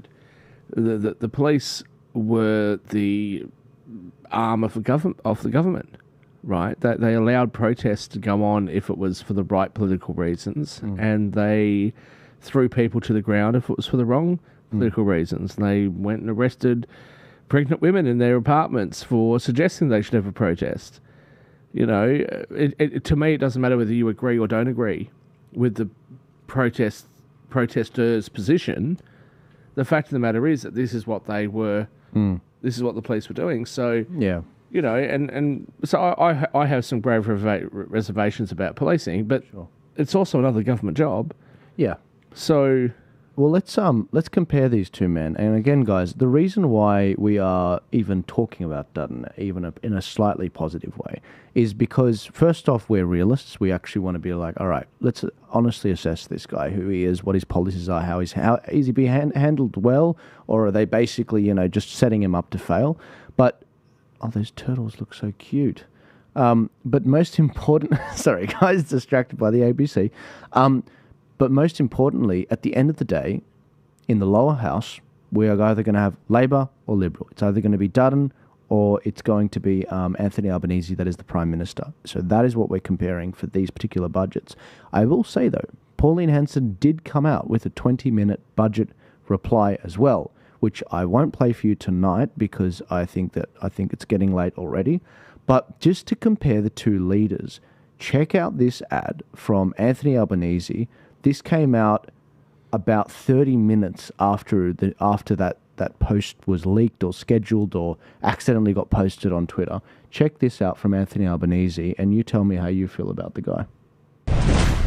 Over the last 3 years, we've faced a lot of challenges, and we've achieved a lot together. We delivered a tax cut for every taxpayer and energy bill relief for every household. Medicare is stronger with cheaper medicines, more bulk billing and urgent care clinics open right across the country. Unemployment is down, real wages are up and inflation has more than halved. Australians are studying for free at TAFE and we wiped billions in student debt. We have started the biggest ever housing build and we have made childcare cheaper for every family. We've taken action on climate change. And as the first government with the majority of women, we've put gender equality at the heart of every decision. We're going to keep fighting for you because now is not a time for cutting and wrecking. It's a time for building Australia's future. Together. All right, I have to admit, guys, when I saw that, I thought that was very sharp video editing. Now, look, he might be full of crap on all of that stuff. If you actually fact check the guy, he's catfishing. But boy, that it really does get your blood pumping in terms of the way that video was put together, and it makes you feel something. And it's like, but the thing is, I don't think it does. I really don't think it does. Hey, let me tell you why. Great music. It was a great ad. It really was a great ad. If 50% of what was in that ad was true, I might be sitting here saying, you know what? I'm still not going to vote Labor. Yeah. But I get it. I get why other people will, because he's done, a reasonable job. But he hasn't. I mean, the ABC, of all places, right-wing ABC, came out, I think it was about again, 18 months, 2 years ago, I can't 100% remember. And they said there were people, especially older people, and I brought this up on another show, I think, when Stephen Pettis was here. There are people who don't have enough to eat, who are waiting to get into community housing, right? I know it's a state issue, but they've got 15-year wait lists in some times. They're relying on food banks. Now the food bank prices are higher than the supermarket prices, right? And they're skipping meals in order to feed their cats and dogs. And the community services people said to them, well, maybe give up your pet cat, your pet dog. You're going to say to some 70 or 80-year-old widow, give up your only companionship? Like, what the hell? This is what's happened under Labor. So, what's the old saying? Don't piss on my leg and tell me it's raining, right? And that's what I feel this campaign is. And I know the polls are showing that it'll probably be a Labor minority government, but I really hope that Australians don't want to see Albo in there again, because he's done a disgraceful job, in my opinion. They don't. And if you're going to vote for independence, do that, but please preference Liberals or Labor at some point. Now, I would hope that you would preference Liberals, but yeah, the guy hasn't done a good job. You're not going crazy. You're not going crazy. You are absolutely right. People are rejecting Labor, but they're getting the minor parties. That's the problem. They don't understand how the preference system works. And we are the only country in the world that basically has this preferential thing. So it's a uniquely Australian problem. So when I diagnose this as a big problem, that when we have a referendum, it's a simple yes, no to a single question, we smash it out of the park, 60 to 70%. But when it comes to something like as a complex as the preferential voting system, and on top of that, when you get a Liberal Party that is so close to Labor versus the Freedom Party policies, that's where it just splinters and goes everywhere. And that's why it was a very safe bet for me back in October to be like, oh, Labor minority.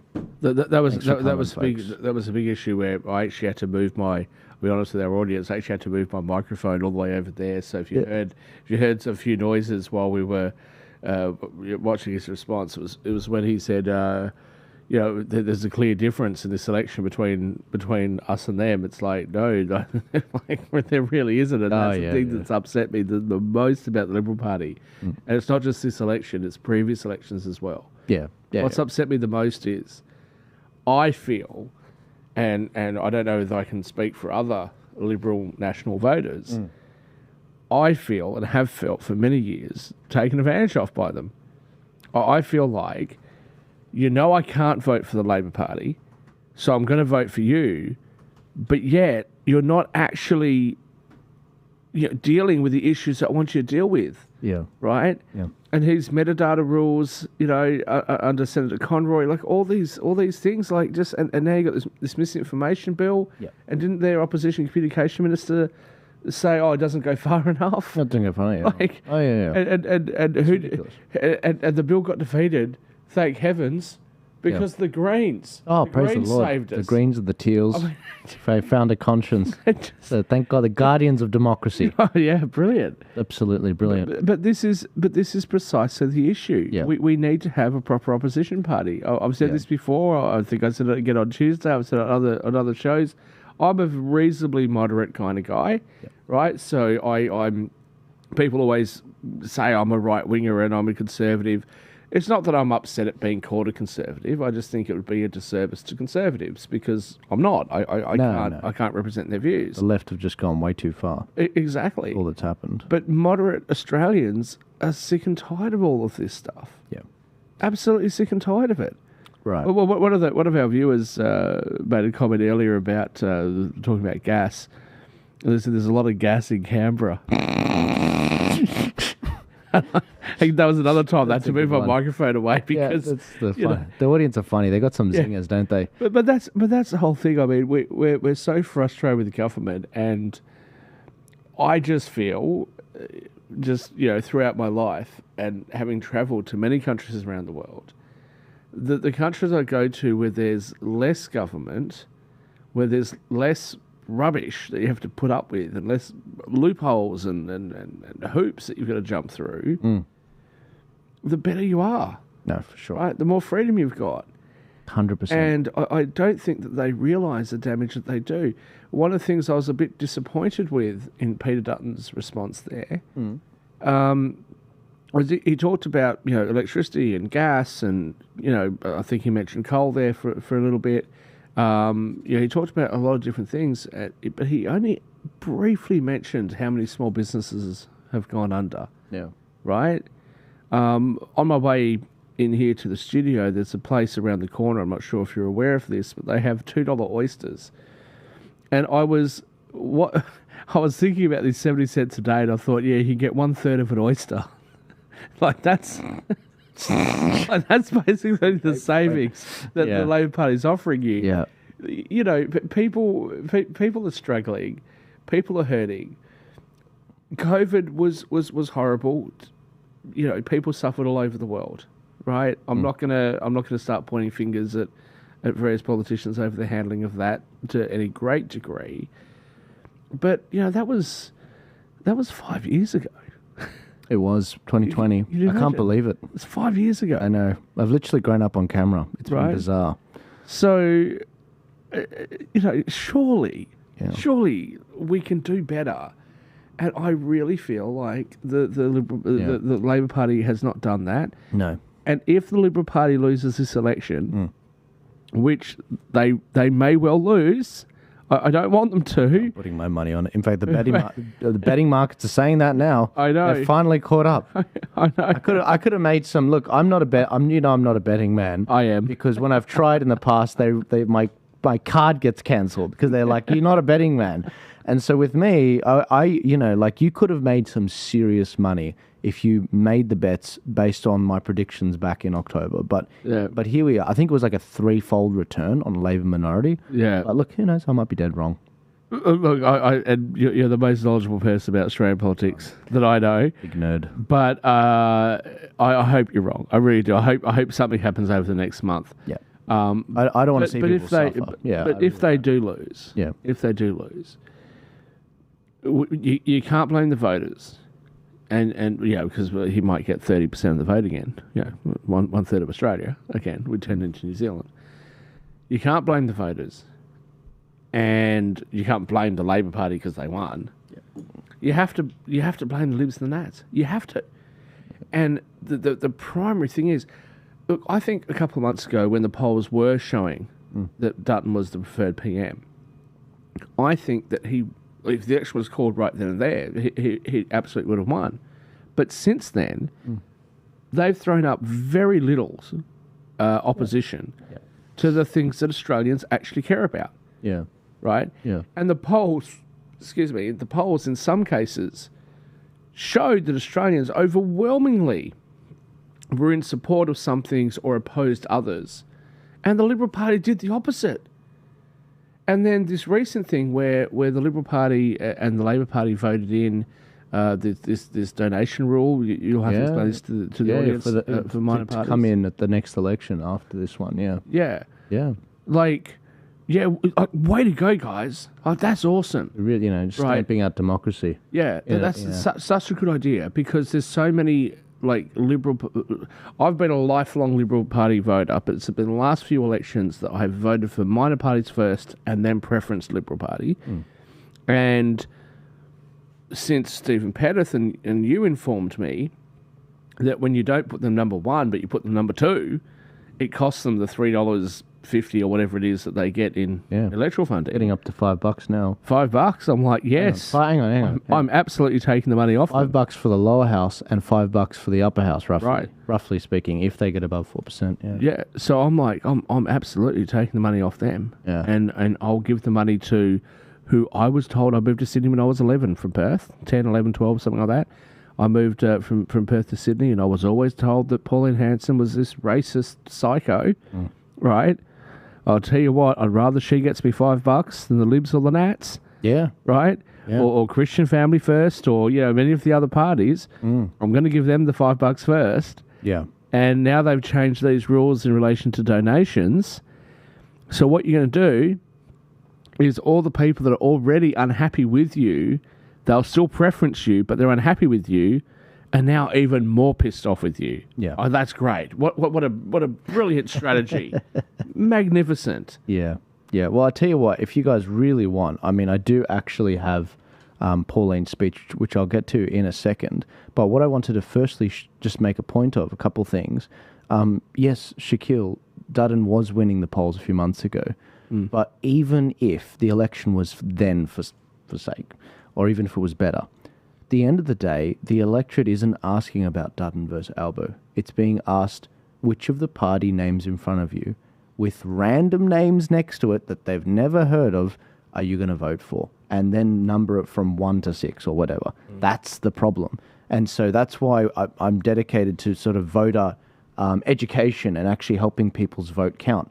But also, so the real question is, it's like, okay, Joel, so you knew what was going to happen in October. What happens after that? They have to cull Dutton. So I said this back then. I said the problem is that Liberals are going to be like, see, we told you, Dutton is not electable. So within the Liberals, they will blame the loss on Dutton. They will say, we therefore have to go even more left. That's exactly what happened in Victoria. That is exactly what happened in Victoria, and then they lost again to Dan Andrews. That's the problem. That's where things are going. They didn't do that with Abbott, though, did they? They did go left. Tony No, Abbott, they did. Yeah, absolutely. No, because Tony Abbott, Julie Gillard had a minority government, right? And he stayed as the opposition leader, and then went into the next election. So there's a chance that Pete Dutton could. But no, but hang on a sec. He made significant gains. Dutton's not going to make gains. Labor's going to lose some seats. Dutton may gain like 3 seats, and then the crossbench is going to get larger. It's going to take a few off the left, a few off the right. That's what's going to happen. That's the problem, and it doesn't bring me any joy. But that's where I see things going. But the reason it's going that way is because the two major political parties, or the coalition and Labor, both have visions that I don't think resonate with the Australian people. And that's the reason why people are looking for alternatives.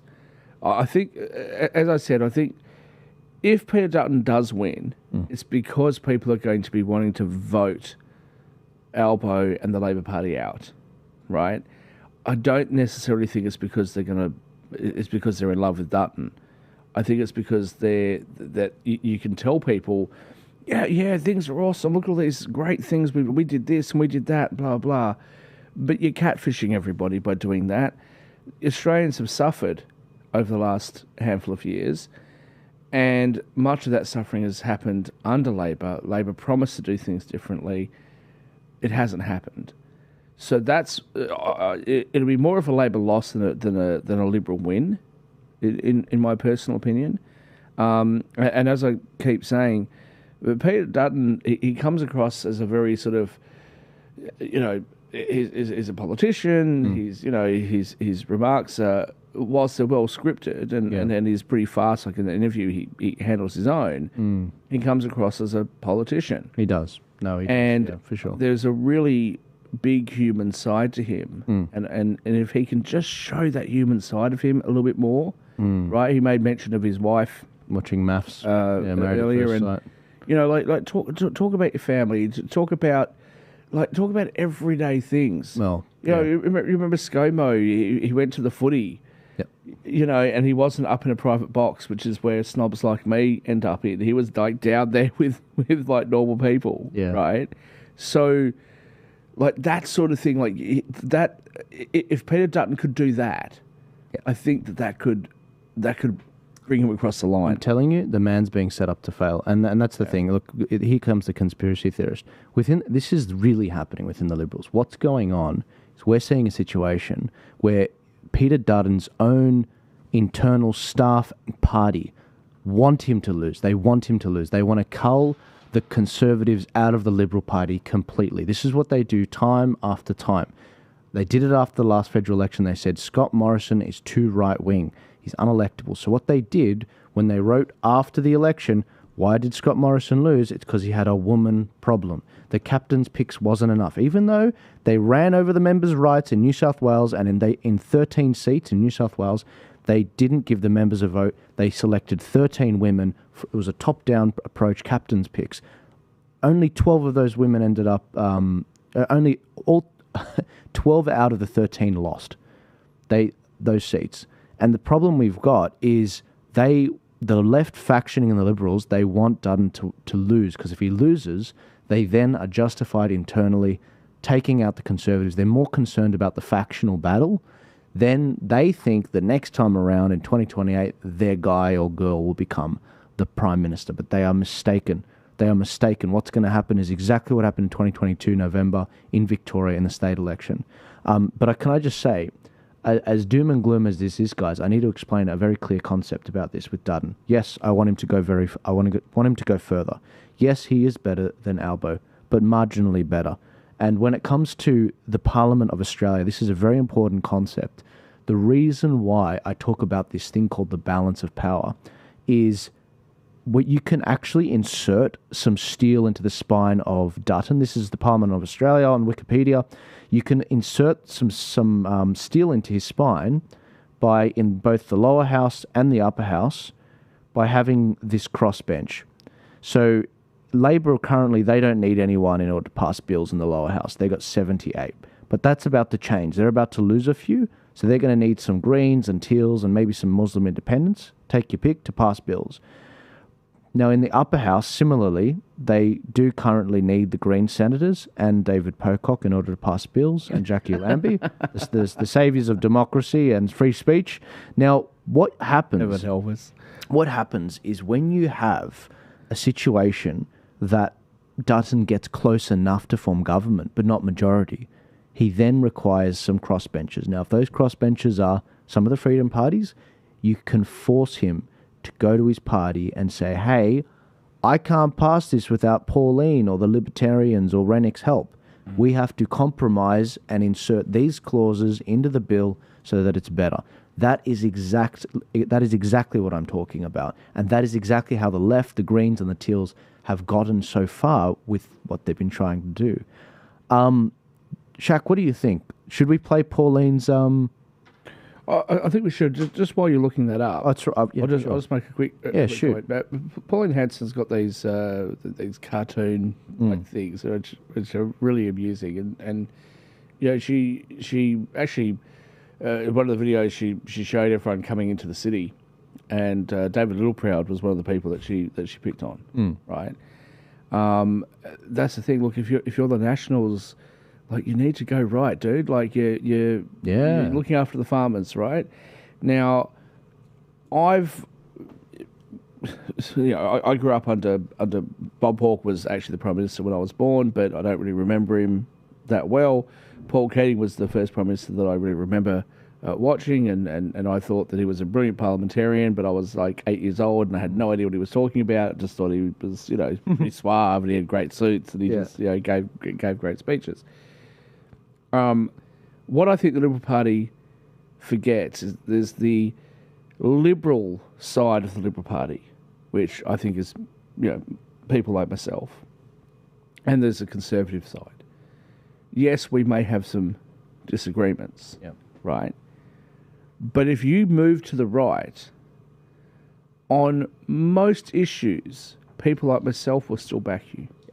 It's very, very rare that someone like me is going to go, I'm really unhappy about that, right? I was really unhappy when Alan Jones said, with Liberal Party, high-ranking Liberal Party people around them, that Julia Gillard's father died in shame. Right? I was embarrassed to be a Liberal Party or to be a Liberal supporter, because that was a comment that I think should never have been made, no matter how much you disagree with somebody else's politics. Right? I think that's disgraceful. But moving to the right, you're still going to get my support. Okay? This thing with deregistering the CFMEU, here you've got Victorian Labor that wants to have pink carriages on the trains only for women, to look after women, I actually made this comment to one of our commenters on YouTube. Like, where are their priorities? Do they even know what a woman is? Right? Is that the reason why it's perfectly okay to bash a woman, and the Labor Party says nothing about it? Yeah. Says absolutely nothing about it. Julia Gillard's most famous speech is the misogyny speech that she gave. Now, she had, in my personal opinion, she actually had a lot of material with which she could have used that speech for. She could have delivered that speech and it had been really powerful and had been really, really meaningful. But she delivered that speech in support of Peter Slipper. After allegations of sexual misconduct, she gave that speech. She used all of that ammunition to support Peter Slipper after trying to convince the Australian people that Harry Jenkins, wasn't it? Had stood down just randomly, and it had nothing to do with the fact that she needed the extra vote, right? I was like in year 8, so I can't. So okay, well, yeah. So I'm sure somebody here will fact check me, but it was something along those lines. But like, why would you use all that ammunition to in support of Peter Slipper? Like, really? Honourable.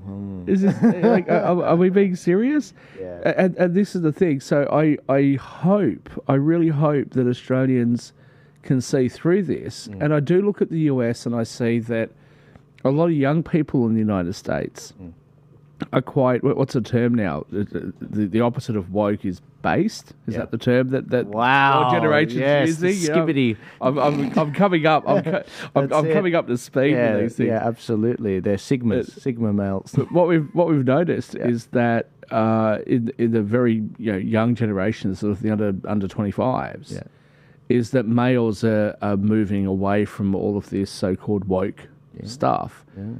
So, look, as much as I respect your opinion, and you've always been right, and I've always been wrong, even about Virginia in the last election. Yeah, I got that one wrong. But I do hold out some hope that Albo's going to be gone, because I don't think Australians are going to buy that. Hey, give them another 3 years to achieve what they didn't achieve in the last 3 years, because in the last 3 years they were on the way to achieving it. I don't think Australians are going to buy that. I think Australians are going to go, no, actually our lives were made miserable in the last 3 years. That's not what people are voting on, though. What do you think people are voting on? They're voting on, okay, I see a logo, do I recognise it? And then their real reaction. That's what it is. It's so low information. It's so sad. Campaigners, candidates, parties, they spend so much time crafting an image. And then when you see, if you ever handed out a how to vote card, if you ever actually talk to someone that's not in it like me, and they don't, it's astonishing on what basis people make their votes up.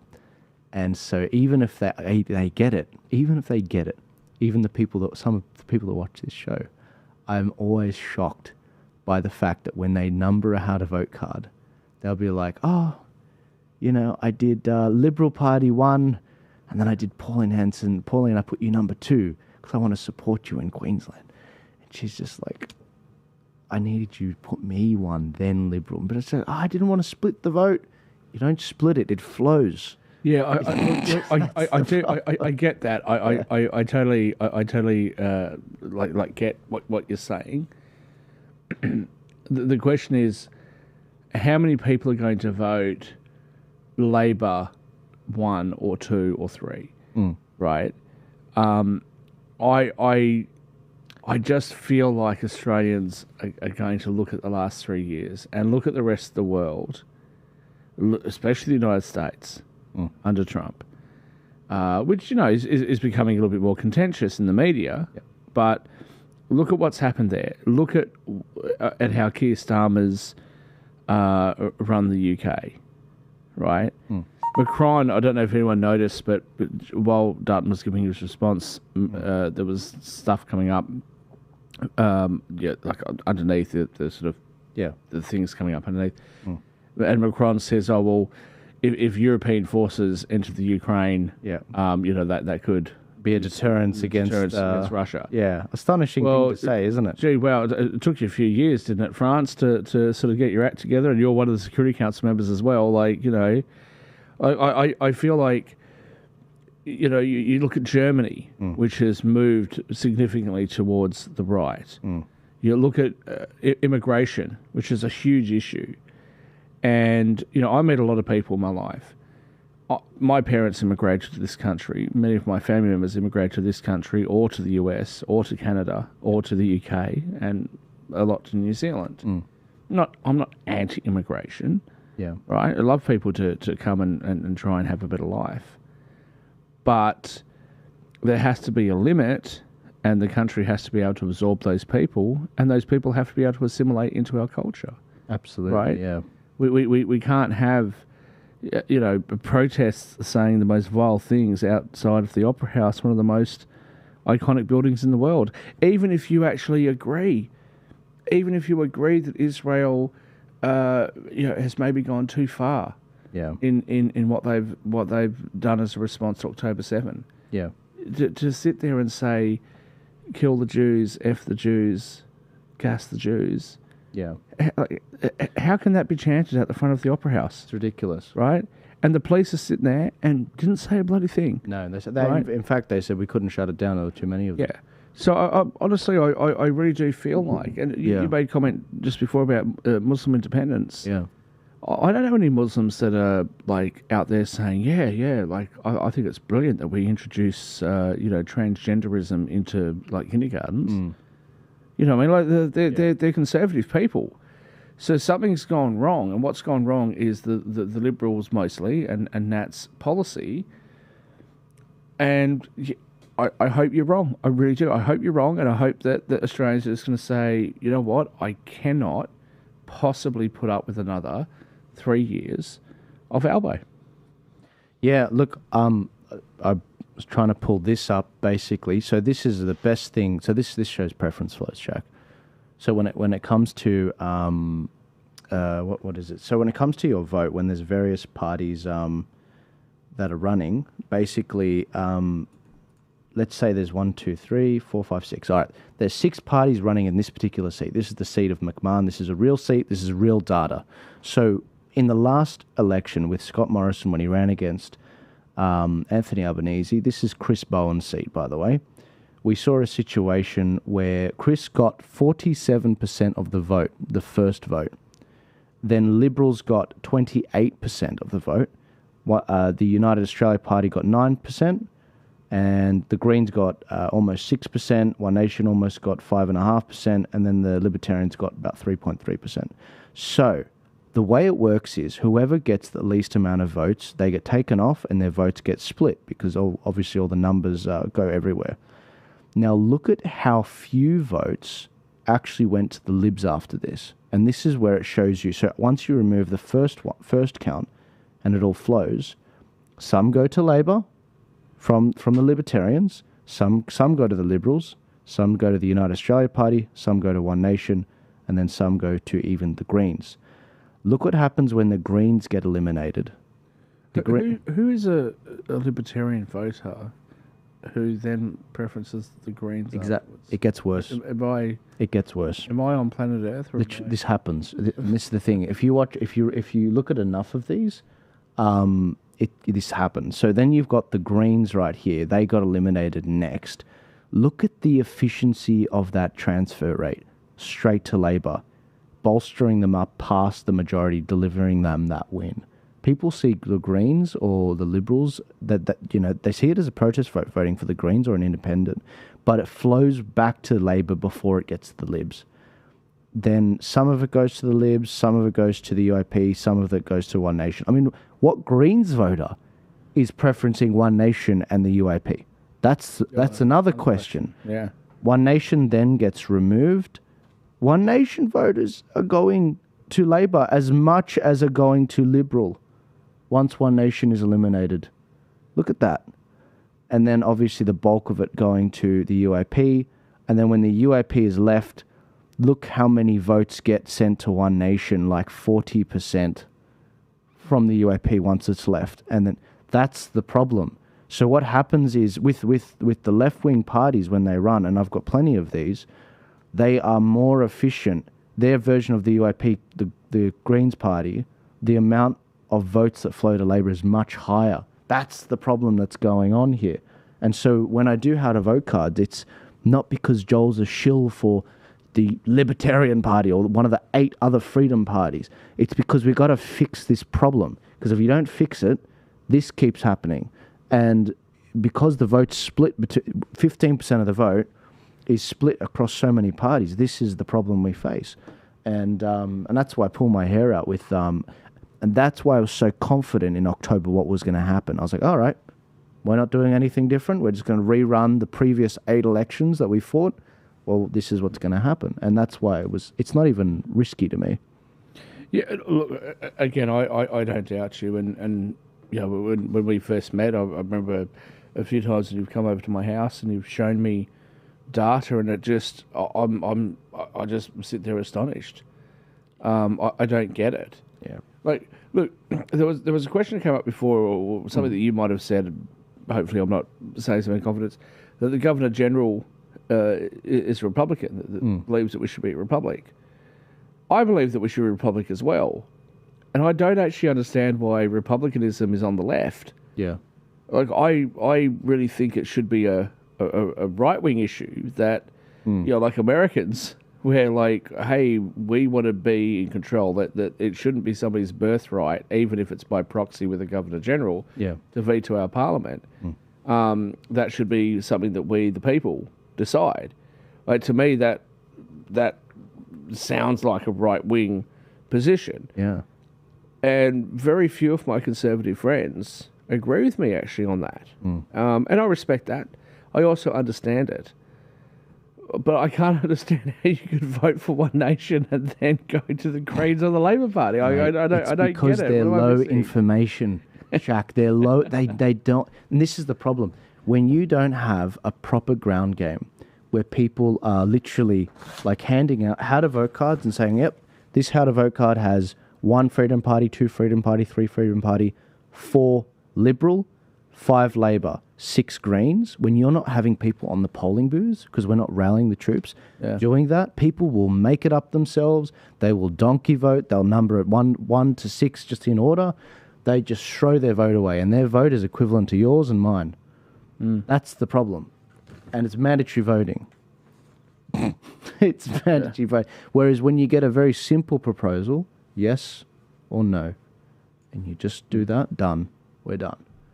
But the one I guess downsides what you're proposing with you know, the sort of citizen initiated referendums or what America calls ballot initiatives. Like we should have that on a really at the next election, right? The problem is that you end up with direct democracy, and I think as a person who believes in republicanism, I sort of explained this to people who are maybe a bit confused about what I'm saying. I believe that the people should ultimately be able to choose, but I believe that government power should be constrained so that you're, as an individual, not going to be overrun by the tyranny of the majority. So Albo actually said something which was quite interesting on an interview that he was doing with the US media, I think. And he said, well, you know, I'm a Democrat, and obviously to be a Democrat, you have to be a Republican. It said something along those lines. I'm paraphrasing him incorrectly. Right, and that is correct. You do. If you are a Democrat, you have to be a Republican, in my opinion. But you don't have to be a Democrat in order to be a Republican. So I'm just making that distinction. It's a technical kind of distinction. Yeah. But yeah, I do think we don't need to be Switzerland where we have, you know, referendums on everything. But when there are clear things that are you know, an issue, I know a lot of people, you know, again, friends of mine, that are going to vote for Albo, that are going to vote for the Labor Party. I even know a few people that are going to vote for the Greens, who actually say to me, we don't want to have the immigration levels that we've got. or we think they're dealing with climate change incorrectly. Yeah. Right? So they feel as though they have to vote that way because that's the closest representation they've got, but it's not actually what they want. No. And I feel like it's the same thing on the other side. Liberal and National voters and Freedom Party voters who don't necessarily agree with everything, but they feel like this is as close as they can get. So my view is that maybe if they could actually, be able to say, okay, yes, I'm going to vote. I'm going to vote for the Labor Party, but I don't want more immigration. I want immigration to be reduced, right? Or I'm going to vote for the Liberal Party, but I want immigration to be increased. Goodness knows why, but that they should be able to actually have a real say in what they want. Yeah. And at the moment, it appears to me, and again, I'm going to pick on my own side because who else is going to? We have to pick on our own side. The Liberal Party and the National Party have had enormous support for certain things, and they've gone against us. And the disinformation bill is a classic example of that, right? We don't want it. Why would you come out? Why would you, Shadow Communication Minister, come out and say, oh, it hasn't gone far enough? Why would you do that? Yeah. That's just one of many examples. The handling of COVID. Why wouldn't you, if ScoMo had have come out and said, look, we're going to change the rules so that you will never be forced to be vaccinated or have a medical treatment that you don't want, right? He may actually have won the election. He probably wouldn't have. But, he may have. Like, the Liberals may have romped in and then he would have been replaced. But, they're not responding to what we're telling them. Like, we're screaming as loud as we can and telling them that this is what we want, and they're just not doing it. It's insane. I think it was Professor Flint in my interview yesterday, and I might be getting this slightly wrong, but he said 80% of the federal budget, so 80% of the expenditure in this country by government is by the federal government. And the 20% that is for the states, the federal government has a lot of input as to how that's done. Something along those lines. But look, I look at what's going on in the country. The problem is we had a referendum a year and a half ago, a referendum that only the ACT voted yes for. We need more direct democracy. Don't get me wrong, there's a big problem with the tyranny of the majority, but the bulwark against that is the Senate. The Senate is meant to be the bulwark because each state has the equal amount of senators, even if it's Tasmania.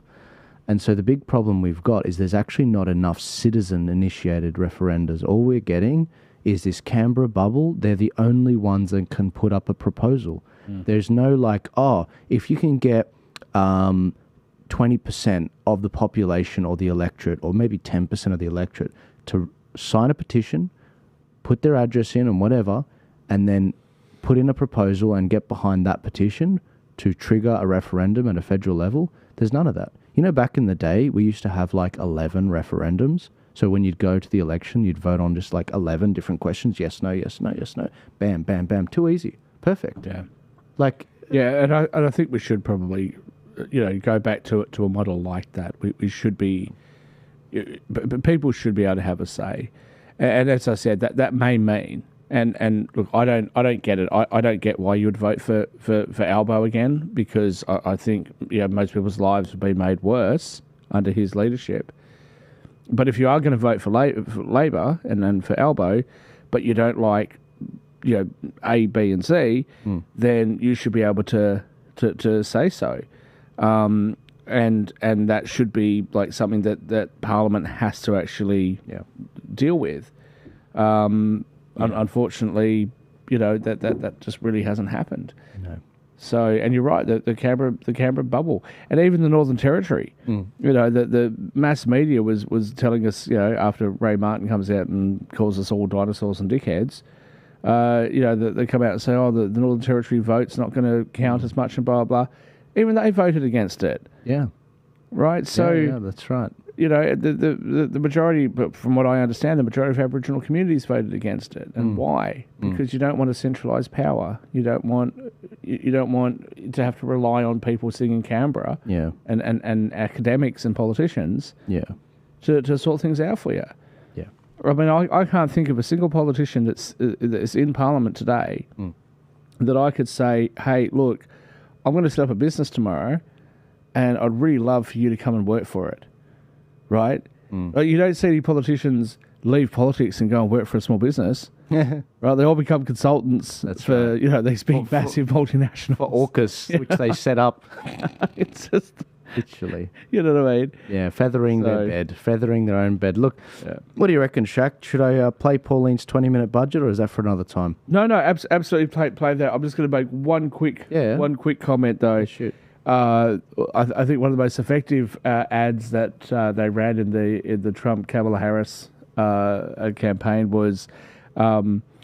She's for they, them, and he's for you, right? Yeah. And and Dutton kind of co-opted that. I'm not sure if anyone else saw it, but he said, "This is about saving Albo, not about you." Right. You know what, Liberals? Run on that. Seriously, run on that one. This is about saving Albo. This is not about you and your family. No. Run on that, because that could be quite a powerful message. Make that part of your advertising campaign. Guys, let's see our favourite friend, Pauline Hanson. Absolutely. Guys, I'm going to play Pauline's budget reply now. I figured now's the best time to do it. Otherwise, it's literally just going to go up and there'll be no commentary from me, and it's going to be like, oh, this is a paid promotion. This is the opposition's budget, and Pauline is a part of that opposition by being in the Senate. And her gin is behind me. Pauline Hanson's Please Explain Gin. So, which, by the way, I've tried a bit. Have you? I have tried a bit. It's actually it's not too bad. It's quite enjoyable. No, absolutely. Not tonight. Not tonight. Not tonight. Not tonight. Several months ago. That's right. Yeah, guys. Here you go. This is Pauline Hanson. I'll let her take it away. Well, we heard the Albanese-Chalmers fourth budget delivered since they took government in 2022. Well, this is my response to their budget. So here we are in Canberra, probably the last time for the coming federal election for budget week. We weren't even sure a budget would be handed down this year, but already had a fair idea of what would be in it. A return to deficit on the back of increased spending, increasing debt, election sweeteners and election traps, and no genuine spending or tax reform. Jim Chalmers, the Treasurer, who has never run a business or been employed in the private sector, his entire life has delivered exactly what we expected. Government spending has increased to $786 billion. Gross debt is now over $1 trillion, rising to $1.2 trillion in just 3 years. There's some sweeteners, like more energy rebate money. There's an election trap for the coalition, a tax cut worth less than a cup of coffee a week that will still cost the budget $17 billion. There's no attempt at genuine spending reform, no waste cutting, and no tax reform. It's just more of the same, digging Australia deeper into an abyss with no attempt to address the causes of our housing and cost of living crisis. There's very little to address our growing deficiencies in defence. There's heaps of exclusive funding for Indigenous corporations, again with no accountability for closing the gaps. There's not much in the way of new infrastructure funding and nothing for true nation building. There is no provision for paying off our increasing debt. In summary, it's just another big spending Labor budget that squibs the opportunity for real reform. It's disappointing, but predictable. It's time for some real change. It's time for One Nation's plan. Yeah. One Nation's plan focuses on spending reform that is urgently needed and long overdue. It's spending reform that is now beyond the capabilities of Labor and the coalition. The last time we had a glimmer of responsible economic management was during the Howard years. By 2006, Australia's net debt had been virtually eliminated by the Howard government. After that, we had 6 years of Labor with Wayne Swan and his constant promises of a surplus that were never realised, and Australia was again $270 billion in net debt. Then we had 9 consecutive budgets under the coalition beginning in 2014. It's worth having a look at the overview for that budget handed down 10 years ago, when government spending totaled $415 billion. Joe Hockey said that government debt was projected to be $389 billion in 23-24, and that from the following year we would have surpluses up to 1% of GDP. Well, I'll tell you now, it didn't work out that way. Their modelling never does. In the Coalition's last budget in 22-23, government expenses reached $628.5 billion. So much for the Coalition's claim to be responsible economic managers. And then came the Albanese Labor government, also with the claim to be responsible economic managers. I don't know about you, but I've had a gutful of it. Yes, yes. What a complex joke that claim has turned out to be. Spending has now reached $785.7 billion. Gross debt is now over $1 trillion. It's a massive figure. 1 followed by 12 zeros. That's $1 trillion. That's 1,000 billion, or 1,000,000 times $1 million. It's critical that Australian voters understand this. It rolls off your tip of your tongue, but understand how much money it is. Labor and the Coalition have collectively borrowed more than $1 trillion in fewer than 20 years because they are incapable of running Australia within its means. If you ran your household their way, you would lose your house. If you ran your business their way, you would lose your business. Why do Australians keep voting for Labor and the Coalition when they run our country this way? Why? Labor has added another $63 billion of spending in just the past 3 months. So much of our money has been wasted by these so-called parties of government. One Nation's policy puts this waste in the bin where it belongs. We will slash wasteful government spending by $90 billion. The first cab off the rank will be the climate change scam. At its most basic, this is a joint policy of Labor and the Coalition to spend taxpayers' monies to make our electricity more expensive. Rising electricity bills have been the only outcome of their collective net zero madness. Global emissions continue to rise every year because no matter what the major parties tell you, nothing this country can do will make any difference on a planetary scale. We are crippling our own economy and forcing families into poverty and homelessness for no environmental benefit to anyone. One Nation's plan is to abolish the Department of Climate Change and related agencies and programs, saving at least $30 billion a year. We'll stop subsidising uneconomic renewables and make them compete on a level playing field with cheaper, more reliable energy from coal and gas. We anticipate this will save Australian households and businesses at least 20% of their electricity bills. We're not saying get rid of renewables, but we actually can have coal and gas. Make it cheaper for Australia. We need a diversity of power. One Nation's plan includes the abolition of the National Indigenous Australians Agency, saving $4.5 billion, and an audit on the entire Aboriginal industry. This industry has been an absolute failure in closing the gap, and I've been calling for this for the last 30 years. It is rife with fraud, corruption and nepotism which prevents Indigenous Australians in genuine need receiving assistance while enriching those who need none. We expect to save another $8 billion in useless Indigenous grants funding. One Nation policies goes much farther and will put an end to unwarranted race-based privilege in Australia.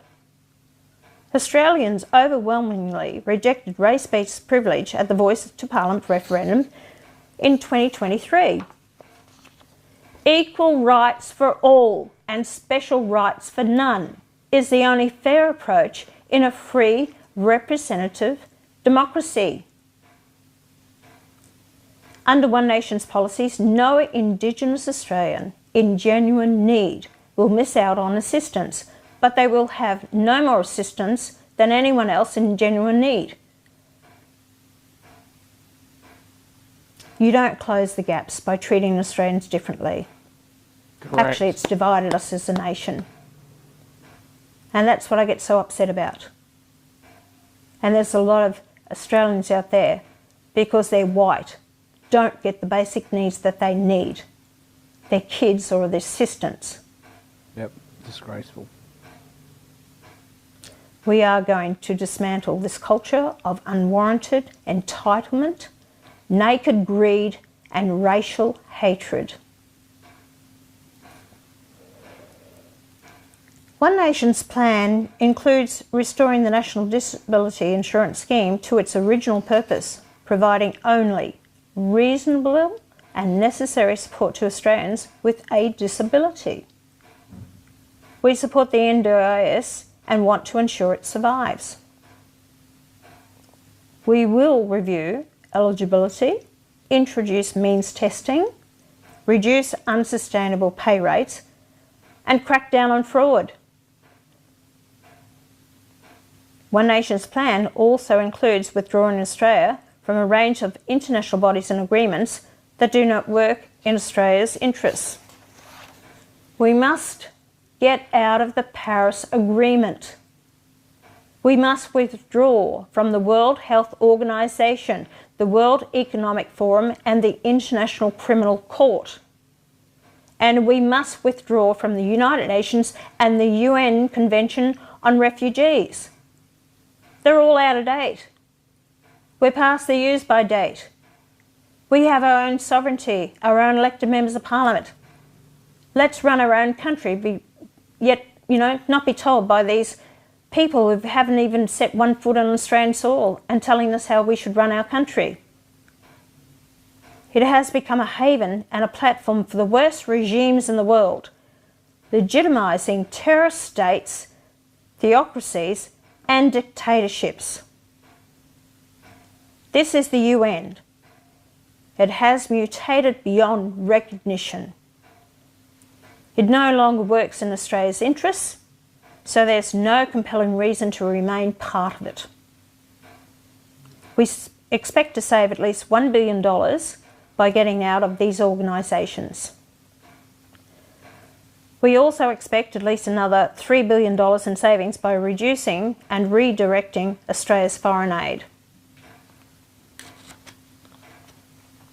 Australians need so much help now, especially in the rising cost of living, housing, health, education, so many things. And I want to see Australians looked after first and foremost before anyone from overseas. Yes, you have a humanitarian by all means, and that's on the odd occasion, but why should we give a percentage of our GDP to other countries who have no regard, respect, and just take the money? I'm sorry, I'm for Australians first and foremost. Yep. Australia must get its own house in order before giving away money to anyone else. We must put Australians first.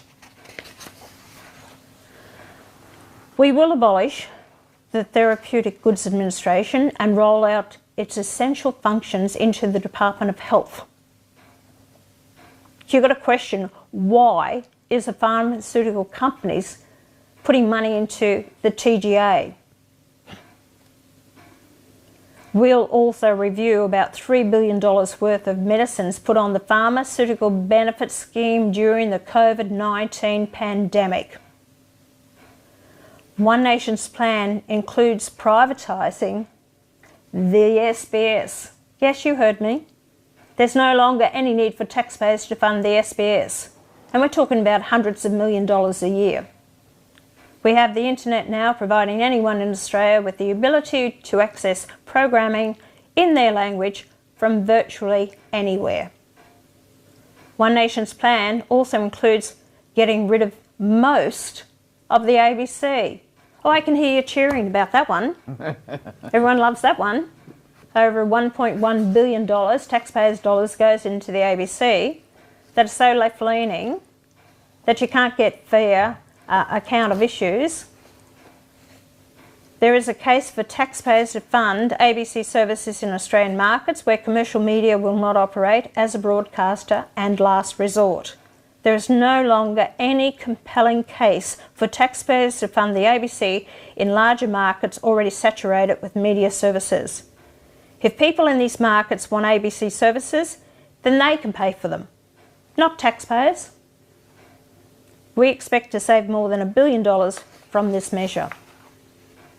Our only revenue measure is something else that is long overdue, getting a fair run for our natural gas resources.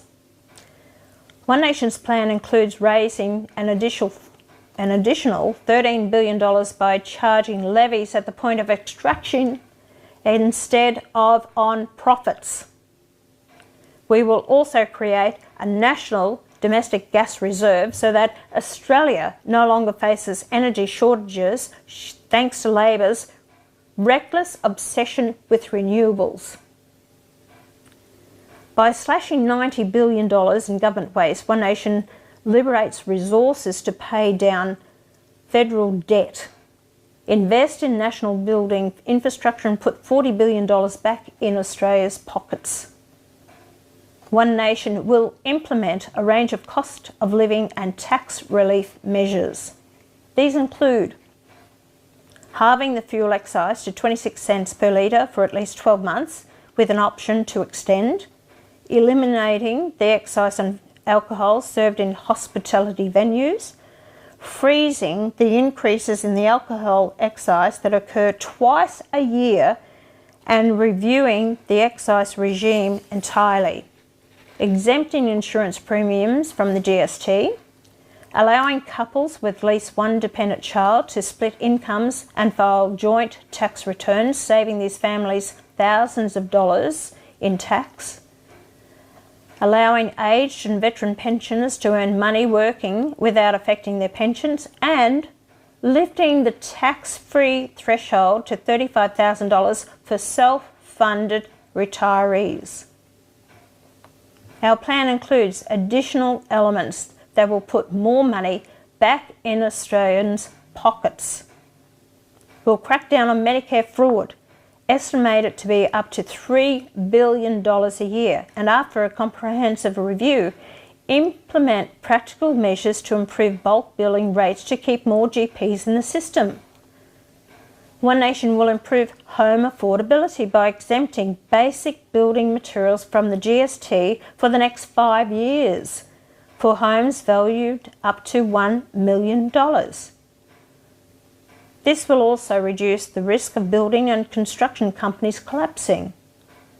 It's part of our overall policy to address Labor's housing crisis. With a policy now weekly copied by the major parties, One Nation will ban foreign ownership of residential property to increase housing supply for Australians. To improve affordability, we will also enable superannuation funds to invest part of an individual super as equity in the individual's primary residence. It's another policy weekly copied by the coalition, but unlike their policy, our policy leaves an individual super balance intact. One Nation's immigration policy will also have a big impact on Labor's housing crisis. One Nation will cap immigration at $130,000 130,000 people per year for all visa categories, including foreign students, to substantially reduce housing demand. This represents an effective reduction of 570,000 people a year. High immigration is costing taxpayers. It is not benefiting the economy. It's driving up inflation through high rents and, perversely, for the Labor government obsessed with net zero, driving up Australia's emissions. It is increasing congestion in our cities and impacting on public services. And mainly, it's driving up unprecedented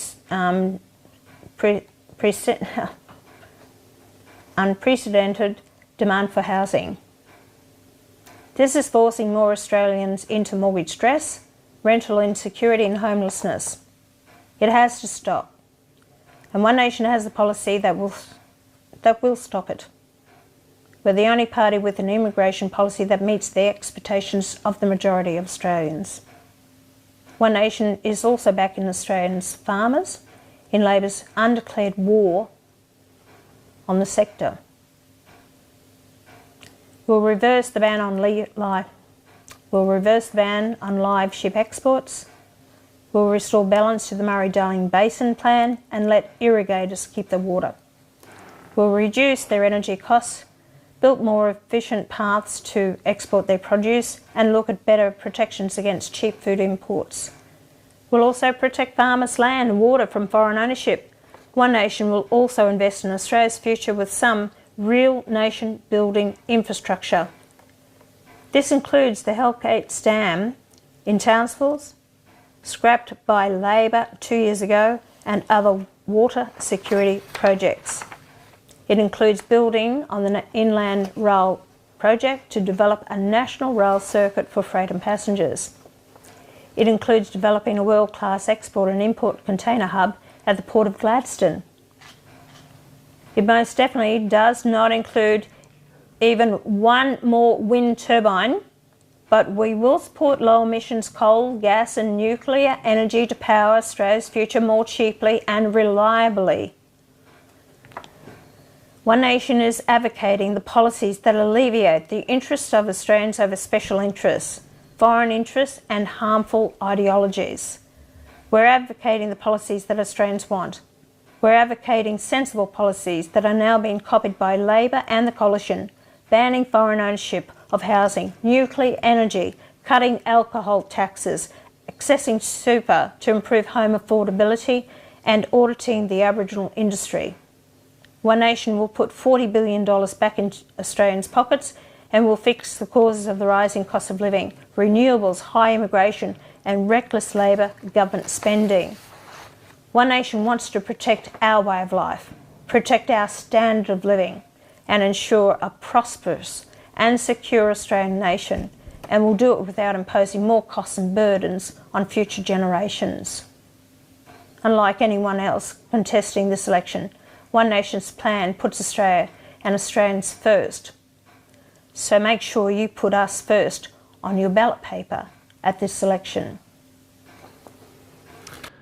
There you goes, ladies and gentlemen. Well, we heard that's the situation with regards to the One Nation budget. I thought it was quite well done, except for the fact that I would have loved it if she did it in New South Wales in front of a rally of people. I think that would have been phenomenal. And I think that she would have drawn the crowds. But unfortunately, one of the big things she has to consider, more so than Scott Morrison and Albo, is the threats to her life. The amount of, I've seen the back end of this, the amount of threats that are made against that woman's life is insane. And wherever she goes, she has to keep the police. It's like they protect, they're like her handlers almost. They constantly have to be updated on her movements and her safety, basically. It's just ridiculous. But anyways, what do you think about that? Yeah, I was 10 or 11 or I wasn't 12. I was 10 or 11 when I moved to Sydney from Western Australia. I was born in Western Australia. I lived in the area that is now Tony Burke's electorate. I was told and taught that she was a racist psycho, as I said before.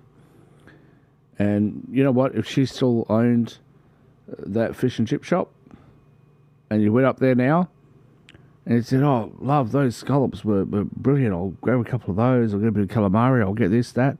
She wouldn't say, well, "Don't call me love. Don't call me darling." Right? She's a real Australian. She speaks like an Australian, right? And she's run her own business, and several of them, from what I understand. Now, I know One Nation has had a number of issues with different things, but I just want to remind Australians, even if you don't agree with everything she says, and I don't agree with everything that she says, I agree with most of it, but not everything. Yeah. Right? I want you to have a look at the amount of Asians and Indians and immigrants that actually support her. And more importantly, I want you to remember that the Australian government, on behalf of the people, jailed that woman. That they put her in jail, right? Over political issues. So I think she speaks for many of us. She's brave enough to do so. People say, "Oh, well, she's not the greatest speaker. She's not so elegant." Good, because she's not a lawyer. Because she ran her own business. She, I'll go from memory now, I think she had a bad divorce, and then she got with another guy and all that sort of stuff. Like, she's like the everyday Aussie. She's the everyday Queenslander. And she's fighting for this country. And there was very little in that speech she just delivered that I disagree with. Right? That's right. Economic issue. I'm not sure that we want to curtail foreign investment into properties over here. And I know that I'll probably get a heap of messages now, but it's driving up property prices. Yeah, I know that. I think that we should deal with the housing crisis a little bit differently. I think direct government subsidies would be better than restricting foreign ownership. Subsidies? That's just my view. It's one of the very few times that I'll say that I want government subsidies. But I think that would be better. Right. Having people use the superannuation funds, yeah, that sounds good in theory.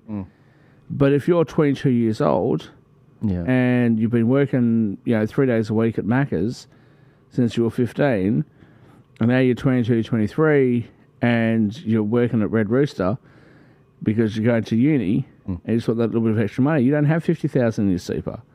So I do feel that there should be a different tactic that's being used. America allows people to deduct the interest costs on their primary residence against their taxes. I think there's things like that we should consider. Making it, people can salary sacrifice things. Maybe let people have their housing costs come out of their pre-tax income. I don't know. There's a lot of different options. Yeah. I'm not totally 100% convinced with what the coalition and One Nation is saying about housing right now. But it would be an improvement on what we've got. Right? Yeah. Yeah. So, but as I said, here's a woman, like she's reading there. She's reading off a piece of paper. She doesn't have a teleprompter. Yeah. She's reading off a piece of paper. Yeah. She's mispronounced a couple of words. Yeah. She probably could have just said, "Please explain," when it comes to the budget from both parties, right? And that would have resonated. There was some clock or something ticking in the background. Yeah. There was people going in and out. She's going off the script. She's saying, "I'm sick of it." Yeah. But it was raw and honest. But it was. It was raw and honest. And she's just talking like an everyday Aussie who's fed up and sick and tired of what we've had to put up with. Yeah. And, I'd love her to she'll never be the Prime Minister, but I'd love her to be in Cabinet in some sort of position. Yeah. Yeah. And what's so interesting, look at me. Because I have, since I was told that she was a racist and she was a bigot and blah, blah, blah, when I was, 12, 13, 14 years old. Now, apparently, I'm a white supremacist. Oh, you are huge. Look at me. Completely. And Joel's an even bigger one. You're a white Nazi, aren't you? Is that what you've been called? That's me. Yeah. So The Nazis have started to stick on eyebrows in their face, and the Nazis have started to wear blackface like you. There was an article about that. So back when Rukshan and I were covering the protests in late 2021 in Victoria, our version of the Babylon Bee, I wrote to them. I said, you should put this out as a... And I gave them a photo of me and Rukshan and this other black fellow that was with us. And yeah, it was hilarious because it was like, yeah, you know, the white nationalists, they've started wearing blackface and putting thick eyebrows on. Yeah. And that's just a sign of the times. It's changing. And there are immigrants that did integrate. When you talk to them on the phone, they sound like Aussies, and you wouldn't be able to tell the difference. And yeah, you get a bit surprised when you meet Joel. And he looks like an Arab guy that just came off the construction site. And you do get a little bit surprised when you meet Shaquille, and you're like, and I did. I got shocked when I met you. I was like, oh, I thought I was going to meet with a stocky Aussie white fella. And well, I'm stocky. I'm a bit fat. I've got to do something about that. But, yeah. No, absolutely. And look, I used to, because a lot of people had problems trying to pronounce my name. Back in the day. So I used to just say, call me Jack. So they would hear Jack Latimer. Yeah. And so, like, when I rolled up, they're like, what is this like, you know? Yeah. But yeah, look, as I said, this is the thing that gets me. I'll just say, again, I know I'm going to get a heap of emails going, what are you talking about? You know, Penny Wong, she sounds pretty Aussie. Right, she's Aussie. I don't agree with her politically, but you know, she's pretty Aussie. Michaela Cash had a crack at her about that tweet that came out. She said, "Oh, well, I didn't know anything about it," but she took it in a stride. She didn't react like she did about the sort of meow comment or whatever was made, 5 or 10 years ago, or however long ago it was. Yeah, but yeah, I mean, like this is what our nation's supposed to be about, and I think Pauline Hanson talks to that, and I think she says the sorts of things that a lot of people think and feel, but can't express, right? And I remember when she first came into Parliament, and I remember that our own side, the Liberal Party, because that's she joined Liberals, she's just the local tuck shop lady, she runs a fish and chip shop. Yeah, good, because like you blokes are all like lawyers and accountants and crap like that. I'm now shitting on my own side, but I mean, I'm in finance. Like, you don't want accountants and lawyers in charge of everything. You don't want them selling off all of our assets and all this sort of stuff, and people are being left behind. Small businesses are struggling, etc. Yeah. And she's been talking about that. Again, I'm 41, so we're talking about stuff that she was talking about 30 years ago. Yeah. She was talking about this sort of stuff. And has it gotten better? So, I think it says a lot that they jailed this woman. Yeah. They jailed her. Yeah. And who's next? They're going to come after me? They're going to come after you? Yeah. Right? They've done a big number on her, big branding sort of number on her. Yeah. And look, there are structural issues in how One Nation runs. But that's again, that's neither here nor there. What's being missed by all of the media coverage of the structural issues is that she's talking on behalf of a lot of people, and I think that gets missed. And I think it gets missed. I think it was you that pointed this out to me. When it came to The Voice, the immigrant community, people who had immigrated here or first or second generation. Especially first generation Australians that were born here, overwhelmingly voted against it. Yeah, that's right. You can't call all of us racist. No. You can't tell all of us that we're dinosaurs and dickheads. Right? There was a problem with what you were proposing. Yeah. So, yeah, I really, really like Pauline Hanson. I've only met her twice. Yep. And it was like 30 seconds each time, like handshake sort of thing. So I can't say I know the woman or anything like that. Yeah. We'll have to change that. But I think so you can really become inducted, baptized into the white nationalist church. Pauline and I can enjoy a bottle of her gin. But she appears to me to be just a genuine Aussie, right? A genuine person, and I actually have a lot more respect for somebody who's done it the hard way, and have a look at her life compared to most other politicians, right? Compared to that person that I sent you a picture of earlier, right? Beautiful guy, elegant. Was it a guy? Oh, sorry, was it a girl? I will make no comment. I don't know what a woman is anymore. Okay. But that thing. But that person that I introduced, that I showed you a picture of, a Greens member for Sydney, right? Who's, I can't relate to that, right? But I can half by relate to, a chick that set up a fish and chip shop, right? And as I understand it, she actually had a few of them. And she actually did an interview, or there was like a report, and she actually got one of the reporters that didn't like her very much. Yeah. And they met, and they actually went back to her first ever fish and chip shop, right? And it was being run by Asians. Yeah. Right? And she was really friendly to them. They were really friendly to her. And she was saying to them, oh, look, when you do the dim sims, this is what we used to do. Yeah. Like she just comes across like a genuine, very helpful Aussie. Yeah. Right? Whereas the media, the way they portray her, demonise her. it's like as if Jesus returning to the temple and he's turning tables over and he's doing a whip. That's what they were expecting from her. Yeah. You've turned this place into a den of Asians, a den of thieves.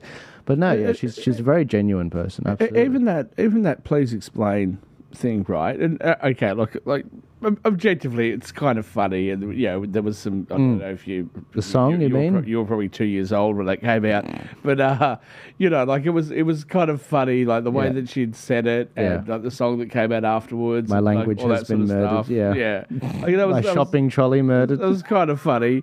Rodney Brood, I think, did a send up off her where he said he's gone into McDonald's and he's called the manager over. He said, "Hey, manager, Pauline Hanson's sitting next to him, and well, what is she doing here? We've already got one red-headed clown, referring to her at McDonald's." There's some stuff that people have just been taking the piss, which is fine, but she rolls with it. She's been really attacked and misrepresented, and I really believe it's because all these lawyers.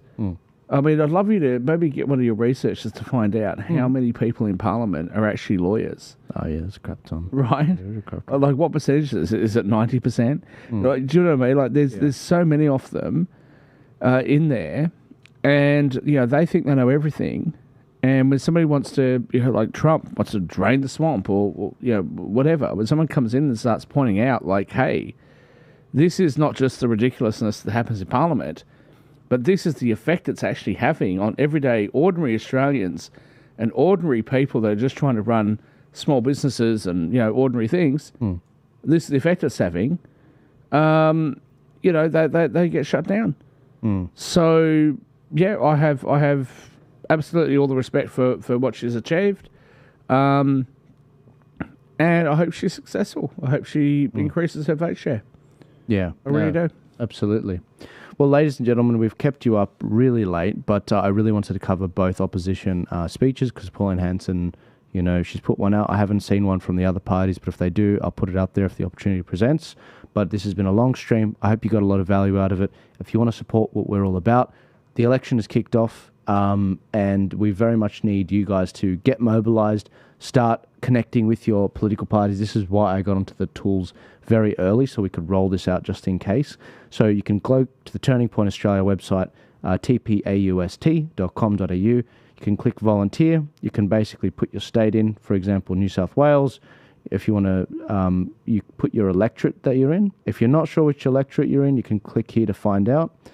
Click whichever party you want, Pauline Hanson, for example, and then you can click on the left here which way you want to volunteer for them, and you can click multiple things if you want.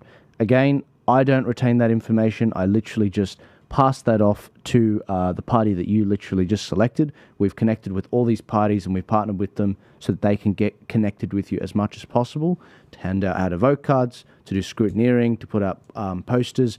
We've got to get organised. The left do have permanent infrastructure, whereas we don't. And we are basically building this ship as we're sailing. So if you want to support that, phenomenal. If you want to donate to us and support that, do that through the site there. And if you want to become a member of this particular show and support this show, there's also a link in the description for the Buy Me a Coffee. I will be doing a members-only stream next week to actually go through some of the US things I've learned. I've been putting it off for a while because we've been this is literally our 7th video this week we've come up with, actually 8th, because I did one later this afternoon. But I hope you're getting a lot of value out of the election and getting a lot of information as to what's going on in the country.